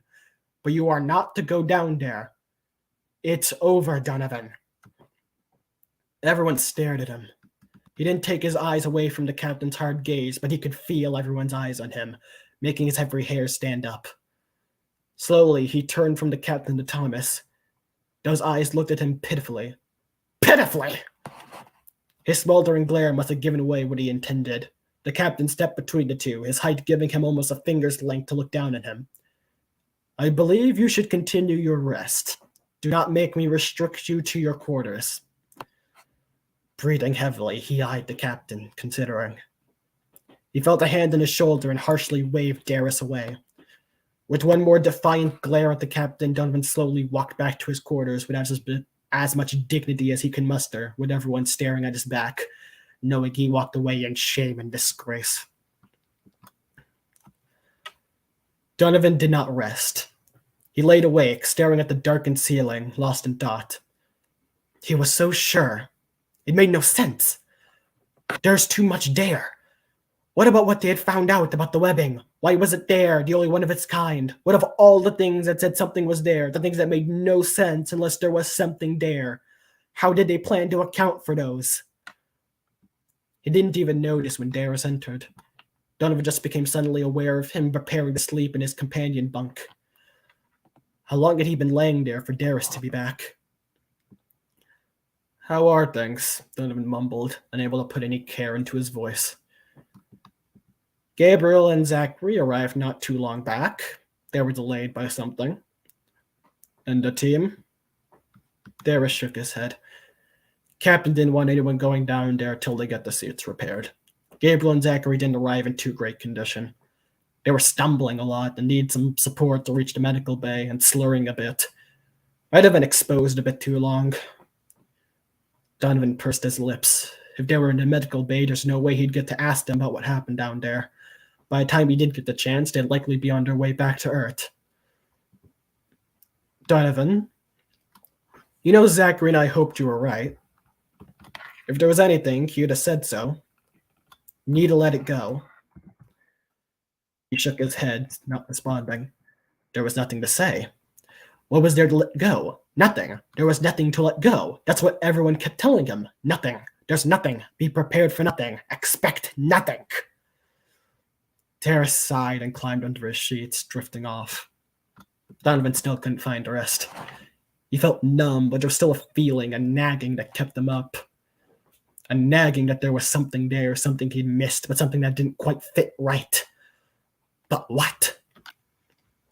Black artificial webbing, a reason to suspect placement, only one of its kind, cold and misty planet. Affected by heat, blue gas, an explosion. Nothing inside, cracked glass. Donovan shut up. He jumped to Darius and shook him awake. What the hell, Donovan? I just went... Project Director, he corrected firmly. I require your assistance. Come with me. The sleepiness in Darius's eyes slowly went away as he regarded Donovan, frowning and then nodding. They got dressed, Donovan in his coat and Darius in his uniform, and made for the observation room, the corridors dark and empty for night hours on the ship. Entering the observation room, Donovan frowned at finding it empty. It suited him that it was, but there would normally have always been someone in there, even during night hours. Guess nobody thought it mattered now that Thomas appeared correct. That will change, Donovan said under his breath. He would give them back their purpose. He was sure of it. There was something there. Darius, get up the recording. To the point before we see the egg break. Nodding, Darius wordlessly got the recording up onto the screen. Donovan sucked in his breath at seeing the egg whole again, seeing what he knew would be what caused the worst moment in his life. The egg exploded again, blue gas spilling out and washing over everything. What was nagging him? Again. Darius repeated the recording. Again. They played the recording several times. Donovan crossed his arms to hide how his fingers clenched. What was bothering him? They zoomed into the egg to see if they can see something inside before the gas obscured everything, but there wasn't even a moment where they can see the interior. Slow, it paused. They kept going through the recording. Donovan's eyes lit up. He finally saw what had been keeping him up. That's why I thought it was alive. Darius turned to him. What? When the egg broke, I had thought whatever was inside had broken free, rather than it being the heaters. Now I know why. He pointed at the frozen frame of the egg exploding. Look at where the egg explodes. If it was the heaters causing it, you'd think they would either break the bottom or heat the gas up enough to break the top. Instead, it breaks through the side facing us. Narrowing his eyes, Darius nodded slowly. Okay, I see that, but what does it mean? It means there's more to this after all. If the egg truly is hollow, then the egg shouldn't have broken that way. There's something more, and the only two who know are in the medical bay. Donovan, they didn't look well when they came in. They had to walk back to the ship with a breach, if a minor one. Surely you can give them some rest. If they're resting, I'll give it to them, but I need answers, and they have it. He gripped Darius' shoulders. Are you with me? Hesitating, he nodded. Someone needs to keep you from going insane. You're the only one who thinks I haven't already reached there. Waiting for him to follow, they crossed over to the medical bay, silence filling the ship. The ship felt emptier than usual. Maybe it was because he was so tense. He was on to something. He knew it. There was more. Entering inside the brighter room, squinting as their eyes complained about the light change, Donovan and Darius entered to find nobody there. Giving each other a quizzical glance, Darius shrugged, and Donovan started searching around. This was becoming suspicious now. Not passing someone was one thing. Finding a space like the medical bay empty was concerning, especially with two patients as recent as maybe an hour ago. It's not anyone's birthday, is it? Donovan asked Darius. He didn't keep good track of those. A surprise party could maybe explain the mysterious absences. He doubted he would have been invited. But surely Darius would have. Maybe it was his surprise party. When was his birthday? Donovan, come look at this. Darius was staring at something on the ground, beckoning him with 2 fingers. Looking over Darius's shoulder, Donovan frowned at the large drop of blue liquid. Now that is curious. What do you think it is? Touch it. Donovan and Darius jumped and whirled to see the doctor standing in the doorway. No, not standing. Hanging up by the edge of her toes is more like it. The doctor's legs were at a weird, uncomfortable angles. One side of her higher than the other, head tilted, one eye squinting with the other wide open. There was a bit of drool going down her red lips, and her normally neatly combed black hair showed slight signs of dishevelment. Doctor, where are Gabriel and Zachary? There's a post... Donovan, have a heart, Darius spit out. Marie, are you okay? Where's Georgia? I can have her sent in to help you. The doctor's lip twitched up a few times before forming into a smirk. I'm fine. You can clean it for me, dears. She spoke like none of the words were supposed to connect with one another. Donovan gave Darius a concerned look. Doctor, where are Gabriel and Zachary? The doctor started rasping. Was she trying to chuckle? Then she closed her mouth and tried to spit at them. Donovan and Darius moved out of the way until the spit was tinged blue, like the drop. Donovan whipped off his cloak and threw it at the doctor's head before she could spit again. She seemed to be struggling with that, as if it had been all she could to spit at them the once. She grabbed at the coat strangely, with janky and jarring movements that weren't always very precise. Darius grabbed the nearest tray and slammed it repeatedly into the doctor's head until she collapsed and stopped moving. Breathing heavily, Darius checked outside before whispering, "What the hell was that?" Donovan shook his head and smiled. He had put the pieces together enough to know the answer to the questions he came here with. He started laughing. Hands to his forehead, Donovan burst out laughing, and Darius looked at him incredulously, mouth ajar. I was right! There was something in the egg! We were right, Darius, isn't this great? We just saw a living extraterrestrial life form at work. Darius's eyes were as wide as coins. What do you mean we were right? That was Marie, not an alien. Are you... The gas, Darius. That's why Thomas and his band of imbeciles didn't see anything when they scanned the egg. They didn't know what they were seeing. The gas is not gas. It's life. Donovan grinned from ear to ear. We saw life. Tiny little specks of life so fine we never realized what we were looking at. Never did we consider that... He cut off as Darius grabbed his arms, up in the tray. How does this explain Marie? What about Gabriel and Zachary? Are they like this too? Brow furrowing, Donovan tilted his head. Have you seriously not pieced it together as well? A noting of the frantic look in Darius's eyes made Donovan realize Darius might not be in the best state to come to the conclusions he had reached. It was quite a lot to absorb after having your hopes dashed so thoroughly earlier. Donovan grabbed Darius's shoulders. Darius, the gas. There are little life forms, thousands, hundreds of thousands, maybe millions, that can control a host body. Our heaters, they worked. They must have given them the energy they needed to break free out of the egg. That's why it broke in such a way. They must have been what cracked the camera and helmets, so they must be intelligent, aware, and even without a host. They must have come with Gabriel and Zachary, maybe controlling them as well, and managed to transmit themselves to Marie. Through the spit, I think. Marie had to touch it before spitting at us. We need to sample it and get Marie into a lab. We have to get started as soon as...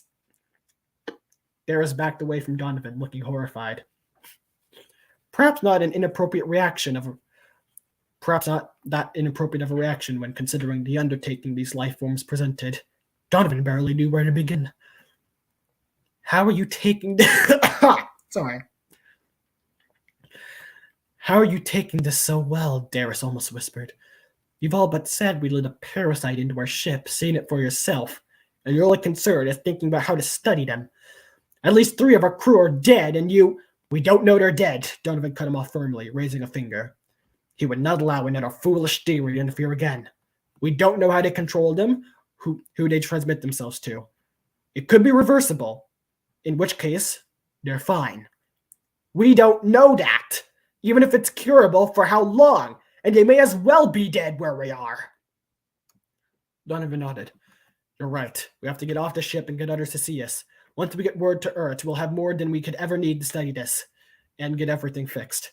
He gripped Darius's arm. They will be fine as long as we can get free. The look in Darius's eyes wasn't one Donovan had ever seen used on him. He did nod, however, picking up the tray. Donovan led the way toward the ship's landing bay. All they needed was a shuttle, and everything would start falling into place. They didn't encounter anyone else as they made their way to the rear of the ship. Darius's darting eyes showed he noticed the absence as well, but Donovan didn't share his conclusions about what it meant. The quarters lead up the ship from medical, and it was likely Gabriel and Zachary had started transmitting the life form to the rest of the crew, who would transmit to others in turn, and sort of wave that would get everyone on the ship under the life form's control by the hour. But thankfully, that left the rear of the ship empty in the meantime. Darius wouldn't realize how lucky they were to get away from that. Even with their poor control over their bodies, Donovan had no delusions how being swarmed in their rooms or in the corridor would have gone. Entering the landing bay, which was brightly lit enough to make them squint, Donovan started toward the nearest shuttle, stopping when Darius held his shoulder. He was pointing toward another one of the shuttles, which was already open. Waving Darius ahead, he was the one with the tray after all, they slowly crept toward the shuttle, hearing someone working on something inside. Stepping inside, they saw someone was under the ship's controls, the bottom open for them to work inside. They must have spotted them, for the person sat up and stood with a screwdriver in hand in a second before frowning. "Who are you?"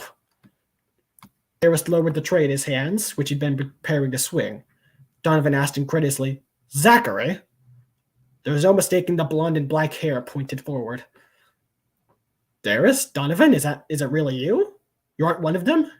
He did a weird wave as if that clarified what he could have meant. "No, but how?" Darius stuttered, eyes wide, still firmly holding the tray. "You and Gabriel were both infected. How is this?" He put a hand to his forehead. Even Donovan stared at Zachary wide-eyed. Zachary appeared to be himself, but Donovan would have said that to be impossible if he wasn't seeing it himself.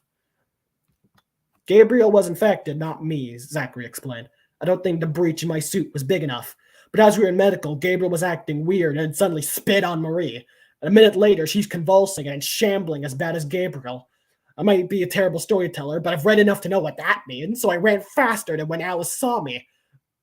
She was chasing me is all you need to know. I came here, and I'm trying to sabotage all of these before taking one and leaving." "We don't have time for that," Donovan said firmly. "We need to send word to Earth. Already done so, but we can't leave until all of these shuttles aren't working. Then smash the controls and be done with it." Zachary shook his head, turning and setting the screwdriver down. "Even if I go that route, we still have one more problem. The ship is still able to move. We need to get to the engine, otherwise all of this will be for nothing." "I doubt they can pilot a vessel of this size. They're barely able to walk," Darius retorted. Zachary shook his head. "They can talk like this, as if they drunk more than 10 men's worth, which means they can learn. Do you want to risk us leaving and then them being able to take the ship somewhere else?" Considering what Zachary said, Donovan set his jaw and raised a hand against Darius, who was opening his mouth to protest again. He's right. They'd lose all they worked for if they merely allowed the life forms to take the ship for a spin. Darius and I will go to the engine while you continue your work here. Zachary nodded, lying back down to work on whatever he was doing to the controls. Donovan nodded for Darius to follow. "That's..." Darius shook his head in disbelief. "Unexpected. That was unexpected. At least he seems to have a head on his shoulders during this." Donovan nodded, not saying anything as they re-entered the dim corridors. He was sure if Gabriel had been infected, Zachary should have been as well. But he clearly had control over his faculties and acted like Zachary, even knowing his way inside the mess that was the shuttle's controls. He needed to study this, damn it! There was too much he didn't know. Calming himself down, he took a deep breath and stopped, surprising Darius. He would get his chance to study this, but first he needed to make sure that everything was held in place for him. "You continue to the engine room." "And where are you gonna be?" "Improvising a solution to keep the life forms away from us. Go!" Darius frowned, and for a moment Donovan thought he would refuse. Without a word, he turned away and continued onward. Turning, Donovan ran down the other corridor toward one of the ship's labs. It was near the middle of the ship, so chances were he'd run to at least one of them. Donovan hid behind a corner. He could hear the awkward shuffling of feet. He smiled. This would be much easier than he thought if he didn't have to worry about running into one unexpectedly. As long as he wasn't cornered, he'd be fine. His smile quickly melted as he realized how slow it took for them to pass. That would be useful if he had to make a run for it, but it meant he had to waste so much time hiding. Still, Zachary would need that time to finish what he was doing. Perhaps it was for the best. He had to wait for 3 groups of the shambling hosts to pass, but he reached the lab without anyone noticing. Letting out a sigh of relief, Donovan went straight for a transparent shelf. Opening it, he took out 5 canisters that contained the largest samples of the web they'd gathered, pocketing 4 and holding on to the remaining 1. Opening a drawer, he pulled out a lighter and left the lab. At the first turn, he opened the canister he held and tossed the sample onto a floor. As large as a food can, he watched it blow up and large enough to fill up the corridor. 1 passageway blocked. Running, the airy sound of the web expanding more than loud enough to attract attention, he went toward the corridor with the medical bay. If he placed these correctly, he'd be able to trap them at the front half of the ship, and unable to access the lab to try and shrink them back down. Reaching the corridor, he saw the doctor had risen from Darius's headbanging, a large lump on her forehead. With her, to his surprise, was the captain. His normally domineering eyes now squinted, hunched awkwardly as he shambled toward him, almost falling over at the first step, his coat unbuttoned. Donovan felt himself straighten up at the sight. Marie managed to rush at him like she only had a limp, not falling, and Donovan, panicking, threw the canister to the ground. Erupting like a cancerous wart, the web filled the corridor and made the glass from the broken container fly, a shard scraping his cheek. Gritting his teeth, he took out the lighter from his pocket. The web wasn't covering the intersection perfectly. Lighting it, he carefully brought it closer to the web until he noticed it growing, keeping it there and moving it down until he filled up every gap. Snapping the lighter closed, he ran to the next intersection, having to go the long way around because of his own barricades. He only dimly noted that if they had reached the captain's rooms, that meant he, Darius, and Zachary were the only ones left. No matter. Worst case scenario, he had a lot of subjects for study. He blocked the intersection without any issue, which left only 1 more. Donovan waited at that last one, hoping Darius showed before anyone else. His entire team was not a subject of study unless an alternative could be discovered. But he wanted to keep at least Darius. Zachary's more technician than scientist, and he personally never got along with him. Too much senseless talk of home, as if that mattered. Shuffling made Donovan perk up. It was Darius. He took a step toward him before noticing how he stood. Donovan stepped away slowly, aware of how close he'd been about to be. It was convincing, leaning against the walls for support, like his leg had been hurt, his eyes looking dazed. But what could have hurt his leg? The danger here wasn't physical. He had lost Darius. Donovan took out the container and Darius' eyes widened. "Wait, don't!" he cried as Donovan tossed the web out. The web expanded and Donovan stood there, staring at the glistening black. That cry had sounded real. And had he heard running there for a moment after the cry? Was that someone else who hadn't been transmitted to? Pressing his lips together, Donovan shook his head and turned, heading to the landing bay, his last container in his hand in case he spotted anyone who had slipped through before he blocked everything. He's probably mistaken, holding out hope to others who had held out. Reaching the landing bay, he had spotted no one. Pocketing the container, he locked the landing bay entrance. Footsteps made him turn to see Zachary, watching him closely. "You're oddly quiet," Donovan commented. "Darius didn't make it?" "We'll cure him with the rest if we can. How are the shuttles?" "Just finished. We can leave on that one." Zachary pointed at the furthest shuttle. Donovan nodded and went ahead. Zachary followed close behind. Very close behind. Donovan turned to look at him more than once, but Zachary then started talking of home like he always did, and he turned a blind ear to it all. Stepping into the shuttle, Donovan went to the controls and was about to start the shuttle when Zachary slapped his hand away. Donovan gave him a glare and wiped his hand on his shirt. Donovan froze. Why did he wipe his hand on his shirt? It had felt wet, but why had it felt... Zachary was in front of him before Donovan even thought of turning and fleeing the shuttle, kicking him down. Donovan felt himself starting to shudder. Convulsions. Zachary had mentioned convulsions. Donovan stood up and tried using the comm, but it went on. Zachary grabbed his shoulders and threw him to the ground. What did you think I was working on? Zachary said, sounding amused. Can't let you get out another call. Donovan cursed, gripping his side. You said you could learn. Should have wondered more on that. Darius had mentioned Zachary and Gabriel had had a delay.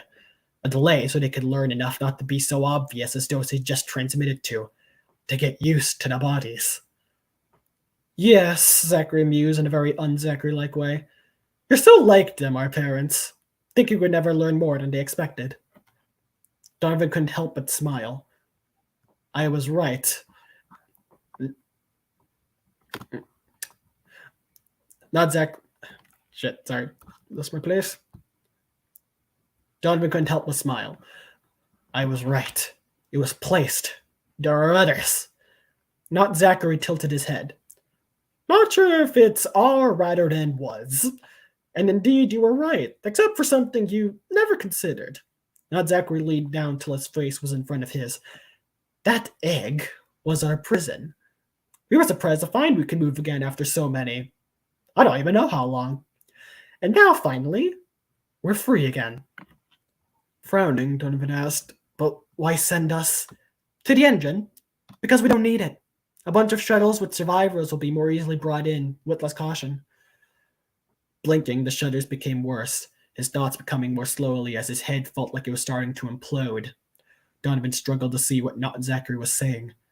Survivors? Donovan's eyes widened. Not Zachary hadn't been lying. He had sent a distress call. Earth was coming. And if Darius had been able to sabotage the engine... Donovan smiled. One final smile. The engine was down, the others were trapped, and Earth was coming. Then my discovery will be known. Taking out the last canister, Not Zachary widened his eyes, but could do no more than stand upright as Donovan smashed it down, and the blackness came to be replaced by darkness. Thoughts, comments, critiques, concerns? Well, that was actually quite lovely to listen to. I like how you built up the mystery of the egg and then eventually made it into a horror. Yeah, that was big. It felt like it went on. Mm-hmm. Good job on it, Aspiring Rider. Nice job. Good job. Even wish I liked it. So. You wrote that for the creative writing contest with the Band of the Red Hand? Yep. Presumably. I like that picture. Yep. Yeah, it's like the whole time just kind of waiting for something to happen with the egg. I enjoyed the banter between the different people.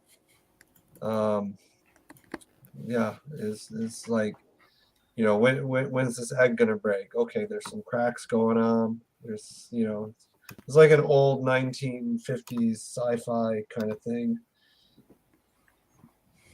like a movie. A very thing. Okay. Oh, Wissia's back. Hey, Wissia, how much did you get?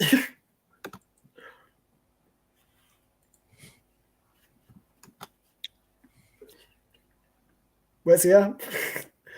Fucking abandoned me. He left like 7 minutes ago. I have no idea where that means he left off. Fuck. All right, so I Blind Deer is odd, is striking. So yeah, I left off. I had to leave after the bit where you got the 3 body snatchers stuck in the hallway, and unfortunately, I did not get to hear the resolution of the story, which is very sad because, honest to God, I was actually pretty invested in this. It's got a very Invasion of the Body Snatchers and the Thing sort of vibes. We started off with Alien, and then we slowly moved over through all this. I like that I think it was Devon or something like that. He was very clearly obsessive over this thing. Like, you can clearly tell that he thinks this will either make or break his career. And so the idea that, nope, there's nothing. There's nothing inside. That clearly drove him mad because it wouldn't make any sense that there'd be nothing inside. And I just love there's the sheer hilarity of him being more relieved that there was something inside, that he completely overlooks the fact that 3 of his crewmates have been infected with a horrible parasite. It's great. Since Dunn isn't here, I could just read that again for you, Wizia. I'm here. Oh, you are Wait, here. How much did you listen to, Dan? He's back. Oh no. I think I got the. I think I got the last 8 minutes. That's it. But also, the twist being that, yes, actually, there was something inside there. It was just this horrible blue gas. These microorganisms inside of there. It's like, it's pretty good. It's pretty nice. It's very subversive. It's like, oh, turns out there was nothing, or was there? And the thing that was inside of there was the thing that everybody dismissed as just being gas. Yeah. Yeah, often aliens are just like guy in suit, or the less oftenly used just let your imagination run wild. People don't do the latter enough, in my opinion. Yeah, it's I agree. I really like that it was just you played off of the very subversive element of alien microorganisms and microbes being the real threat over here, the thing that you actually have to be scared of. Because apparently, a lot of people seem to forget that your bacteria and the microbes inside of you is it's a thing. It exists. It could be alien to people, and it could cause all sorts of horrible things if you if you contaminate an alien environment with it. They're But in this case- midi-chlorians. In this case, Evil the midichlorians, alien, that's hilarious. yeah, in this case, the alien microbes was the thing to be afraid of, not the big scary xenomorphs. Yeah. How did you guys think I managed to fit the image in the beginning part? Because I know basically in the second half the image is irrelevant. Well, It was actually quite good. Pretty The nice. image represented the situation. Definitely. No, it's basically the establishment of the entirety of the story. You took this image over here, you took the idea behind it of what could be going on with it, and you've integrated it pretty smoothly with the story. Okay, because trying to get Yeah, you took advantage of every element of this image and implemented it. Very nice. Thank you. Tried very hard on that. I know Wissia didn't get to the end. I'll just do a little summary. So basically, Darius, Donovan leave to go to flee on a shuttle. Donovan and Darius. It sounded like you're saying Donovan. Like Donovan. No. Though there's a name in there that I have a feeling someone maybe have noticed. I don't know if she has. I imagine she'll give me shit for it later. But what was I saying? Right. Donovan and Darius leave the medical bay to flee on a shuttle. They reach the landing bay and they find Zachary doing something to one of the shuttles. And he seems perfectly fine. He's walking around perfectly able. He's talking like himself. He seems to know what he's doing. And then Zachary's like, okay, wait, go sabotage the engine while I sabotage the shuttles. So that way they can't leave. They do. Donovan makes Darius go to the engine while he goes to the lab and takes 5 canisters of the web, the largest ones, and proceeds to throw them out in intersections to block off the passageways and trap them all in the front of the ship. He does this for the first one. Second one, he finds the captain and all that. Does it again. Third one, no problem. Fourth one, he sees Darius shambling to him. And he thinks, oh, I've lost Darius. Great. And as he's throwing it out, he hears Darius cry in a very Darius way, as well as running. Which is, I'll say it. I'll let you guys first guess what that's about, and then I'll say what it is. So Donovan goes alone back to the landing bay. He goes to only shuttle Zachary says that works. And as he goes for the controls, Zachary slaps his hand. And he wipes it on his shirt, and then is like, wait, why did I wipe my hand on my shirt? And he's like, oh yeah, something wet touched my hand. And before he even thinks of running, Zachary kicks Donovan down, and Donovan starts shaking and realizing, oh, I've been infected. And Zachary's like, yeah, so I've sabotaged all the shuttles so you can't send out a call. I've already sent out a call to get more people here. And I sent you to the engine because I don't need the engine. A bunch of survivors on shuttles will be easily taken in. And then Donovan's like, oh, so my discovery will be known, and proceeds to break the canister and kill both of them. Damn. That is the summary, yes. Mm-hmm. And I'm not severing the beginning for done because I don't know how to do that. A lot of it is the image description. Also, yes, your name was in there. Did Donovan essentially, what was Whose that name? other guy, Darius? For one at a time. So when Darius was running at Donovan and just lipping at him, and Donovan basically killed. Darius wasn't actually infected, was he? Donovan was just doing that to spite him.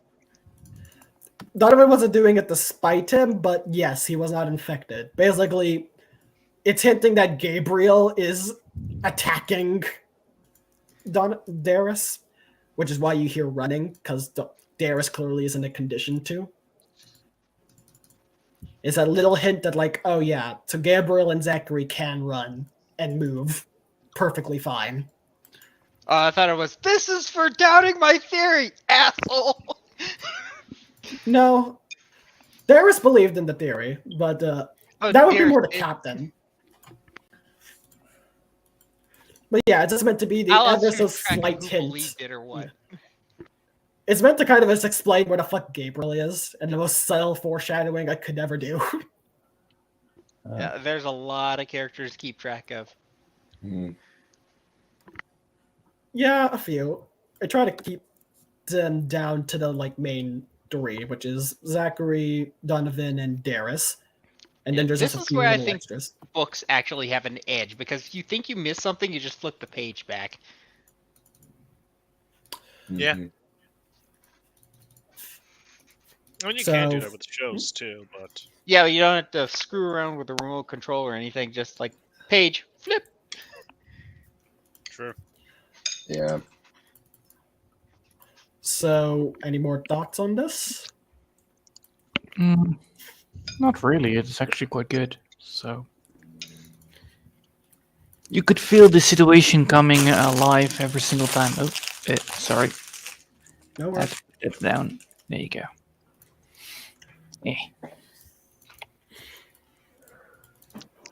yeah, I'm only qualified to talk about the beginning and mid section. So yeah. Yeah, if you want to read the rest, Trip will be posting it in red hand. Fair enough. All right. Yeah, I tried to keep it small because I was 6,300 words in, and if I do have a problem of making ideas much bigger than they need to be. I was surprised I was able to keep it small.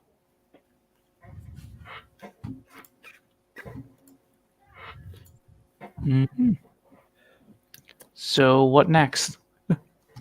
Well, I believe that it is my turn. Indeed it is. Nice to have you back. Indeed. That And was then I'm going out to discuss Noble Commando's writing with him to try and figure out how to help him. Oh help him God. out. It's not that bad. Dun, do you mind if I? Kind of is. Dun, do you mind if I leave now because it's almost 12 o'clock You're at fine. night? If you need to head out, if anybody needs to head out, go for it. Have Well, a I good need night, to y'all. sleep, so. I've already canceled the party to stay here, so I'm staying. Well, anyway, I hope you all have enjoyed for today. I'm gonna be going out, and I wish you all the best of luck on the Yep, rest of the thanks. writing. Thanks for staying. Appreciate See you y'all. around. No problem. Have a good one. Also, one more thing. How'd you think I read it? Because I actually tried a bit this time. Brilliantly. Yay. And with a bad nose, too. How nice. Mm. Yeah, your reading was quite good. Mm-hmm. You're really conveying the sheer batshit insanity of this doctor over here. Yeah, that was fun to read. Mhm. What does that mean? I.e., with that chap's writing.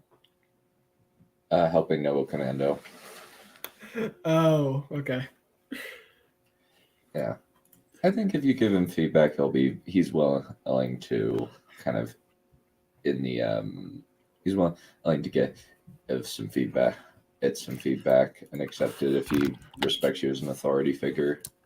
Well, he is humble. I'll give him that. However, sometimes it does feel like you're giving advice to a brick wall when you're trying to tell him maybe read shit. Yeah, true. It is sometimes. All right. So, Walking Your with turn. Dragons. Oh. This is mainly to this is not necessarily one of my best work. I wrote this about 7 years ago now, and I haven't done much with it. So this is actually an opportunity for me to kind of go through it, get some feedback, I suppose, on something that I'm not as confident of, and I can see kind of okay, might be some things that I can change or improve about it. So what has happened so far? I've only read the first chapter. Basically, what has happened is Draker has been trying to cope with the fact that he's been seeing some weird visions at very inopportune times, and recently got into a car accident. And his parents took him to Florida so that they could try and get him into a different environment so he could heal, so he could get fixed up. And now let me get started. Draker pushed off the covers and put his brace on his leg. It still ached quite a bit, but he could walk on it without a whole lot of pain. Pain. He limped down the stairs. There's the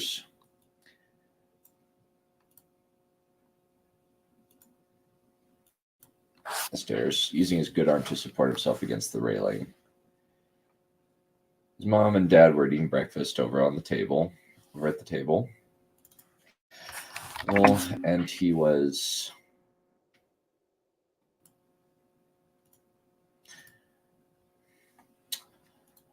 reading the paper, and she was reviewing some notes for her job. Draker's dad heard him, then smiled and waved at him. "Hey, champ," he remarked jovially. "Really?" Despite the fact that his brow was furrowed with worry. "You're up early? How come?" Draker shrugged. "It's going to be a bit hot later on, so I'm going to take my therapy walk while it's kind of cooler." His dad nodded. "Okay, do you need me to come with you?" Draker shook his head quickly. No, I'll be okay by myself. I'm just going to take a walk along the glades." His mom looked concerned, but she nodded. "Okay, just be back in an hour, or we'll come looking for you. Do you have your phone?" Draker patted his pocket. "Yeah, I have it." She looked more mollified. "That's okay then. Just be safe." Draker nodded and limped out the door toward the glades. The swamp smelled interesting. Not bad, but not really pleasant either. The boardwalk swayed slightly under his feet as he limped along it, hand on the railing for support. As he walked, Draker vaguely noticed some movement in the water. Then a vision struck him. He was in a swamp, one more rotted and fetid than the one he was in right now. Water was everywhere, partially submerging several of the trees. A huge creature under the water moved, roiling the lake into waves. Suddenly, a massive hydra burst from the water, 7 heads hissing and roaring as they writhed around each other. He snapped back to reality just as a massive alligator burst from the water and grabbed onto his arm. Draker yelled and tried to resist, but he was pulled down into the water. The vision struck him again. The exact same thing. The hydra was charging him and was about to pull him down into the water. Draker screamed as he came back to reality. The alligator still had him, shaking his jaws, trying to drown him. Draker yelled, then struck the alligator with his broken arm. The water along with the alligator shaking him prevented the punch from doing more than glancing off the creature. Somehow, though, his strike triggered part of his vision. The hydra struck at him with its poison-fanged mouth. Just as it was about to hit him, Draker lashed out with his fist, not caring if he was hallucinating. As the 2 fists struck the alligator and the hydra at the same time, he felt something ignite inside him. A small flame inside his chest. He shifted out of the grip of the alligator and into a large, smelly swamp. Draker collapsed to the ground, burning with fiery pain as he landed heavily on the damaged arm. The hydra was there, multitudes of heads hissing with rage.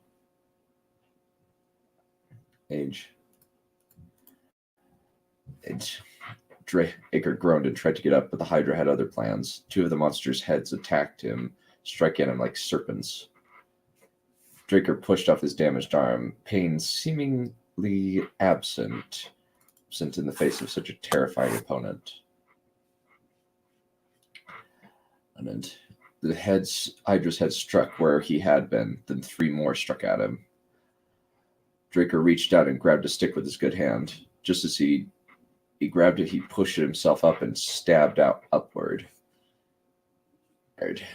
He knew it would be effective. He just didn't want to die without doing something. Just as he thrust the stick upward, the fire he'd felt while fighting the alligator ignited again. A strange cone of purple-colored power formed around the stick, and the first head that struck him got a burst of fire into its face. The hydra's head was instantly disintegrated, leaving only a cauterized stump. The other hydra heads roared in pain. Then Draker heard something even bigger than the monster in front of him. Suddenly, a torrent of fire shot down and torched the area around him. "Oh no," he whispered, raising his meager stick in an attempt to shield himself from the inferno. Arteka was hungry. She was always hungry, no matter how many elk entered into her draconic maw. She shifted lazily on her perch atop a stony crag that jutted above her cave. The swamp that stretched out below her sent up the usual smells of hydras, nagas, and other assorted snaky creatures drifting to her nose. Thankfully, her nostrils were closed. She licked her lips. She had not been hunting in several days. Normally, her little goblin servants brought her food gathered by her human subjects, but hunts had been unfruitful of late. She huffed, blowing a spurt of fire out over the already scorched stones of the mountain. Something roared in the distance. Arteka perked up her ears. It was a hydra, a very large one. Usually, though, those that size were in hibernation, but something had awakened it. Arteka licked her lips in anticipation. The older hydras were far larger and more flavorful than the smaller ones she'd been relegated to snacking on over the past few months. Her claws briefly dug into the rocks, then her wings spread as she hurtled into the sky with a roar of anticipation.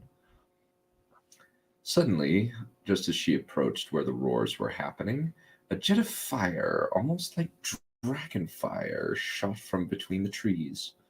Artaka wheeled in the air, barely avoiding the attack with practiced dexterity. She was the mightiest of her clan, but that position didn't preclude challengers. Her lips peeled back from her fangs in a snarl. Who would dare intrude on my territory? She hissed in Draconic. No new jets of flame emerged from the trees, but Artaka had been in a number of confrontations with her fellow dragons. She opened her mouth and bathed the trees in flames. Just as the inferno was about to strike him, Draker felt the fire inside him kindle up, almost as if in response to the flames around him. With this sudden rush of power rushing through him, Draker stood his ground right straight on his battered leg, rather than cowering in the face of the fire. He reached out and somehow grasped the fire, drawing it in and fanning the kindled flame within into a raging bonfire. Slowly, he felt his injuries healing miraculously. It was one of the most incredible things he'd ever experienced. Fire invigorated Draker. Feeling invigorated, Draker swirled the flames around him like a bullwhip, igniting the trees around him and causing the Hydra to shriek and push itself backwards on stumpy legs to get away from the fire. The water around this creature evaporated to steam as he blasted outward. Draker swung his stick wildly, directing the flames like a wizard in one of his favorite films. The Hydra screamed again, flames slowly consuming its slimy body with purifying dragon fire. The only reason Drake could tell was dragon fire was the shape of dragons that seemed to dance within the flames. The fire burned out after a few seconds, but most of the damage was done. The monster had been nearly incinerated by the flames, both in the initial attack and by Draker's redirection of the fire. Draker breathed in and out, feeling more than a little bit tired. He lowered himself down slowly, feeling the energy feeling the energy he'd got. And the flames sputter out. His eyes closed slowly. Maybe this vision would end. But if this vision ended, he would probably die. Well, maybe that wouldn't be so bad. The sudden crash of something huge landing in the scorched area. Draker actually flew an inch off the ground, almost as if he had been bounced by a fat guy on a trampoline. All the air whooshed out of his lungs as he hit the ground in a single painful instant. He still got a good view of the dragon, though. It was really big, mostly red with a gray underbelly, with coral-like spines running along its back to its tail and protruding from its elbows. Massive antlers, kind of like a moose, adorned its pointed, aggressive head, but charcoal and bright red. Rows of massive fangs glittered as the creature opened its mouth and roared. The creature appeared to have been shaped by fire itself into the apex of primeval predators.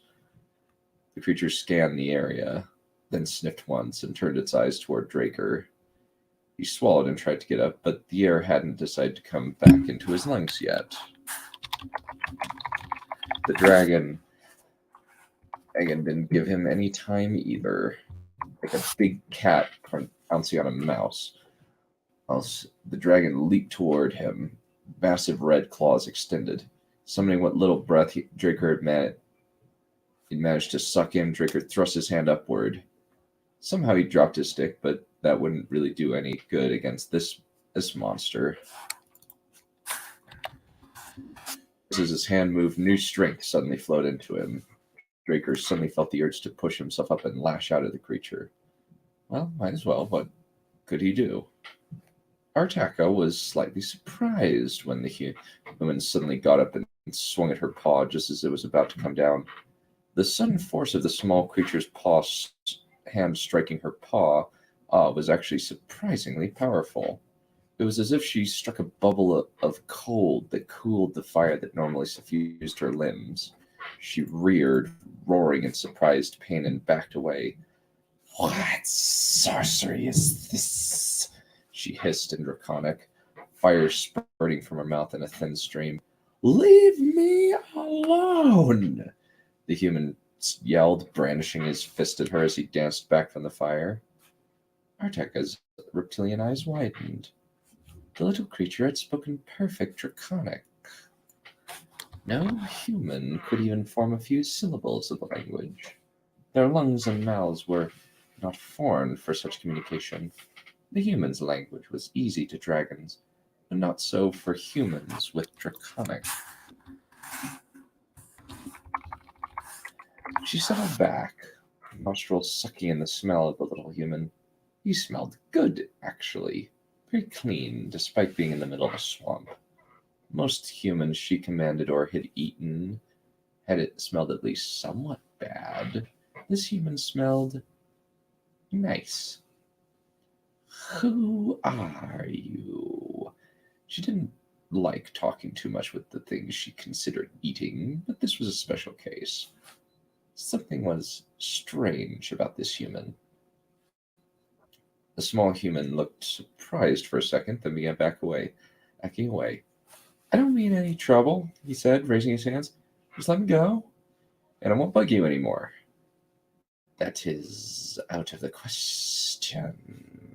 Arteka prowled forward, slowly snaking her tail delicately around the creature in a corralling fashion.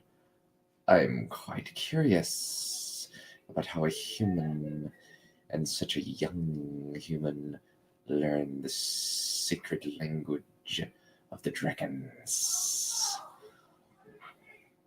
The human swallowed and looked around for an escape route, but Arteka crouched low in front of the human, fixing her eyes on the object of her attention.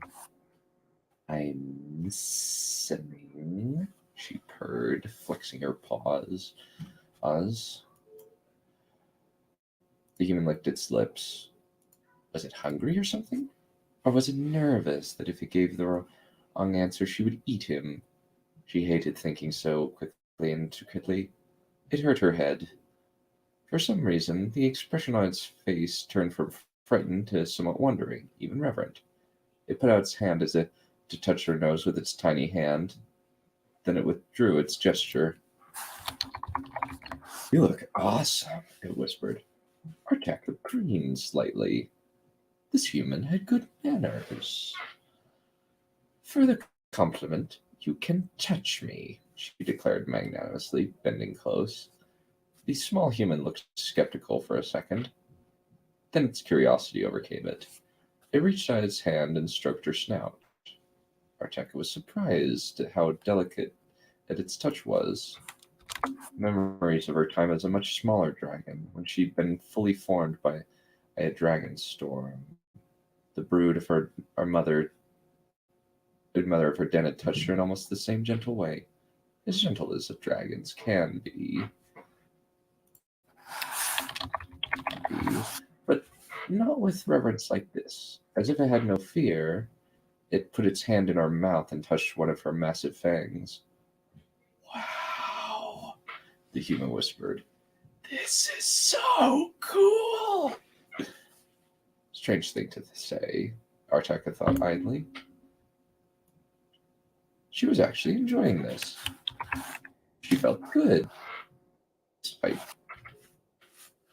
as while the creature was touching her. Maybe she'd keep as a pet. Suddenly, she felt a surge of energy coming from the small creature. It was like the pulse of the earth during a dragon storm. It resonated through her entire being, causing her to shake and tremble. If it were equally shaken, the creature quivered and then collapsed onto the ground unconscious. Arteka shook herself, then clawed at the air. All right. Now she was irritated. This human was... She couldn't bring up the thought. What was she going to do? She cocked her head and looked down at the tiny human. It was so small and defenseless. A hatchling. Arteka considered for a moment. She actually wasn't very hungry for some reason. That was unusual. She looked down at the little human again. It looked so helpless, lying there. She tried to snap back to her regular mindset. No, she was trying to... She could not think of it. She looked down toward the charged corpse of the Hydra. That smelled really good. She would eat that. That's what she would do with the human. She would feed it cooked bits of the Hydra.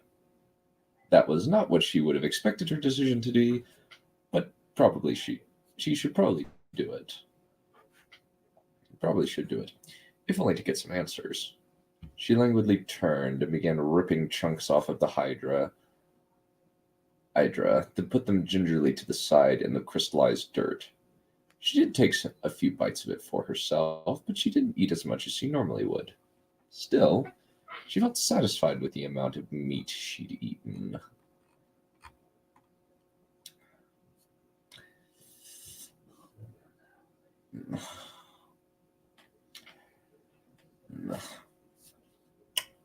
When she was finished, she picked up the slices of meat and put them in her right foreclaw. Then she skipped over to the human, and delicately as she could, considering her massive claws, she picked up the human. It felt so soft, so much more tender than an elk or some other large game. She spread her wings and took off into the sky, headed directly for her cave, and that'll be it.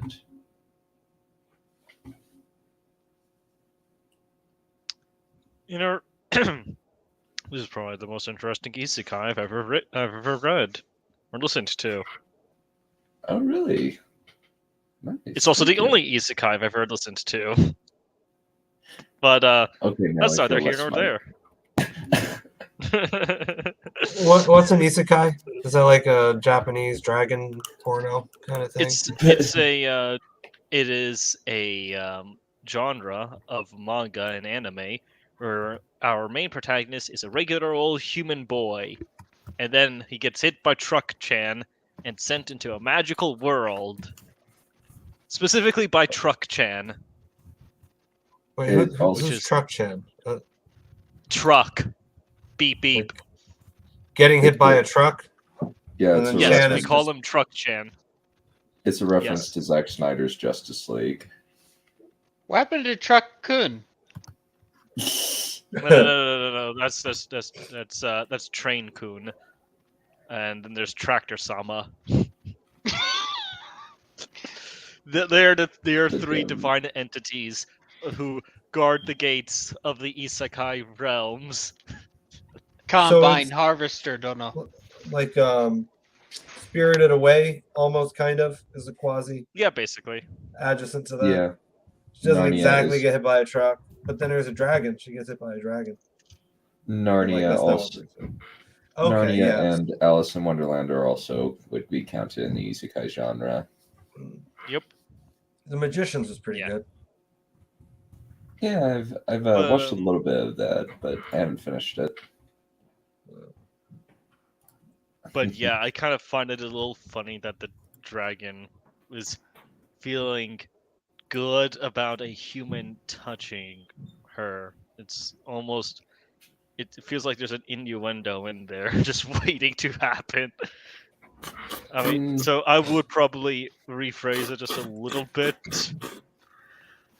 Just possibly, maybe yeah. Either that or just my extremely dirty mind. I don't know which it is yet. A dragon rolling her eyes.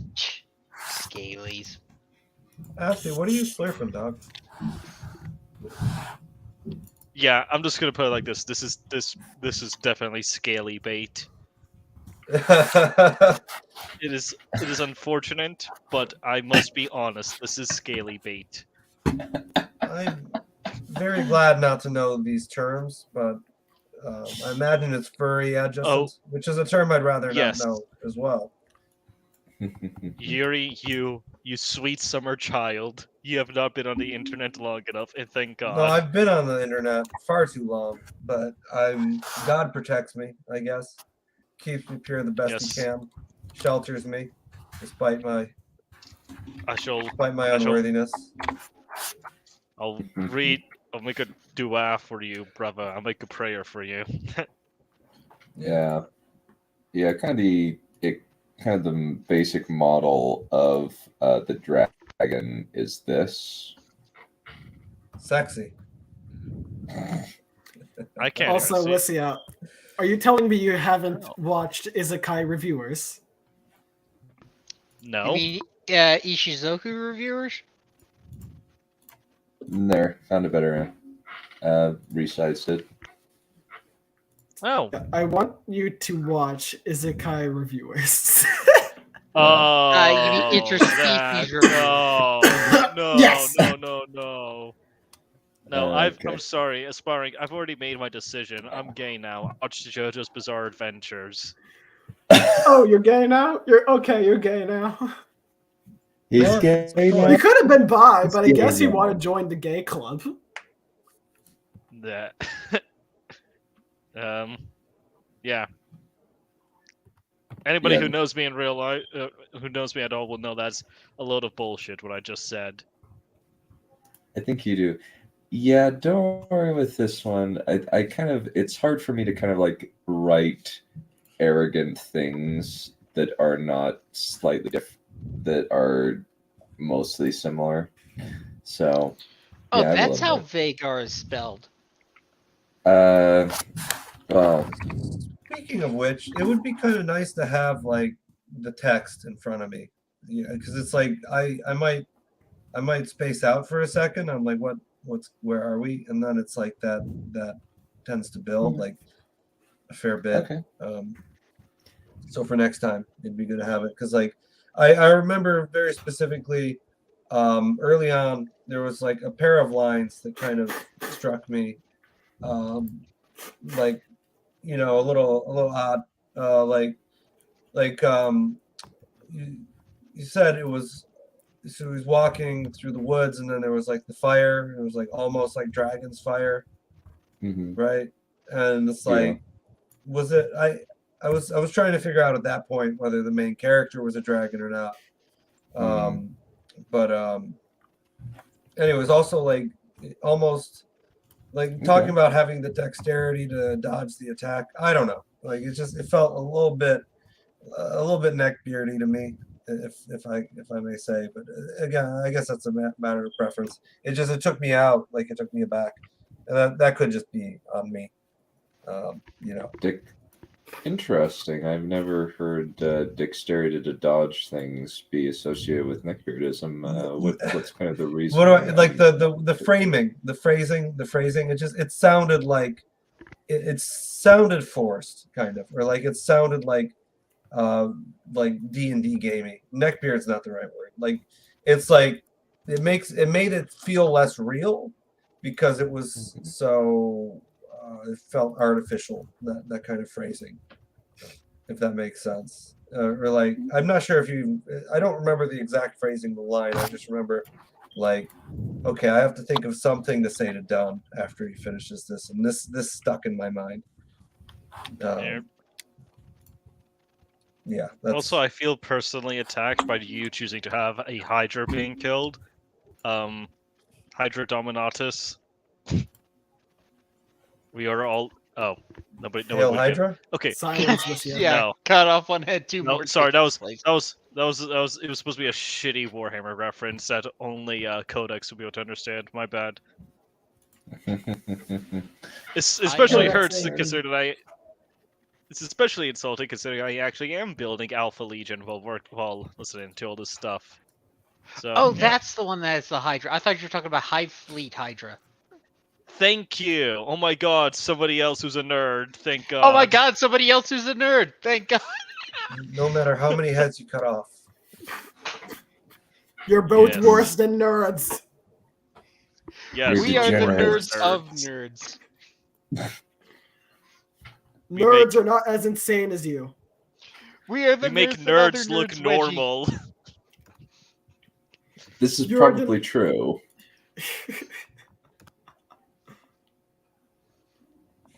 Anyway. Oh, manga. let's Make see. American nerds great again.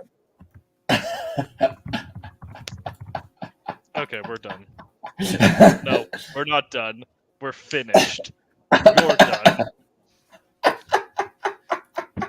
I hate you for instilling that in my brain forever. You're welcome. At least you're not asking. No, I'm very glad that I made Dumb laugh so hard with that. That makes everything worthwhile. Indeed. Yeah. Alrighty. Well, I think we will call it good for today. Tonight we're going to be recording House of the Dragon, then on You're not doing Thursday. something next Sunday. Yeah, we're not doing. Yeah, we're doing. What do you mean? Yes, we are. We're doing another writer's showcase. It will be slightly shorter this time. That is fine. But we're doing a House of the Dragon stream Wednesday, and then Thursday we're doing a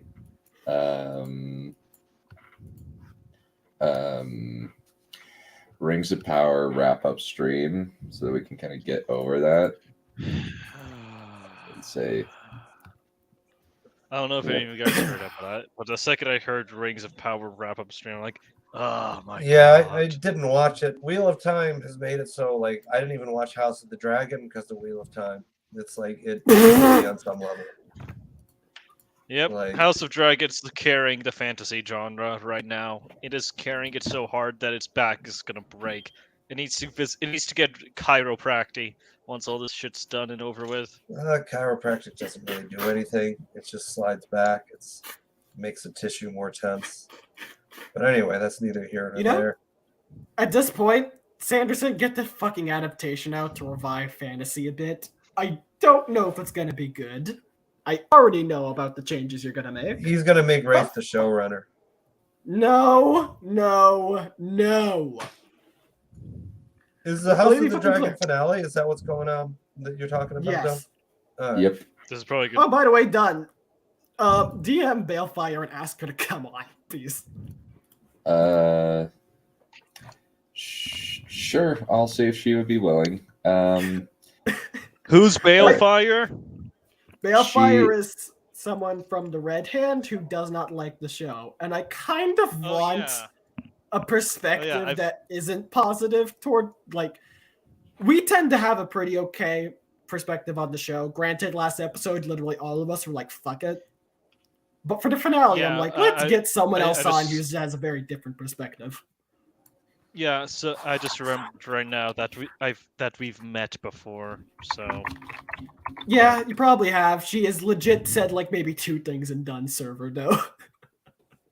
Fair enough. Is this really new over there or something? Or is that Trip? What? I know. Never mind.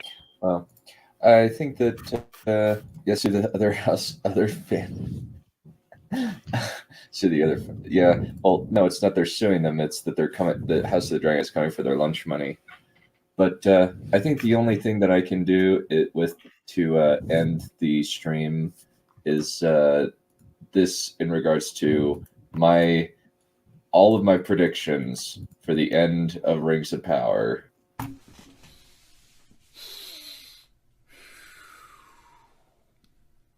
Fuck you! I was right! Fuck you! I was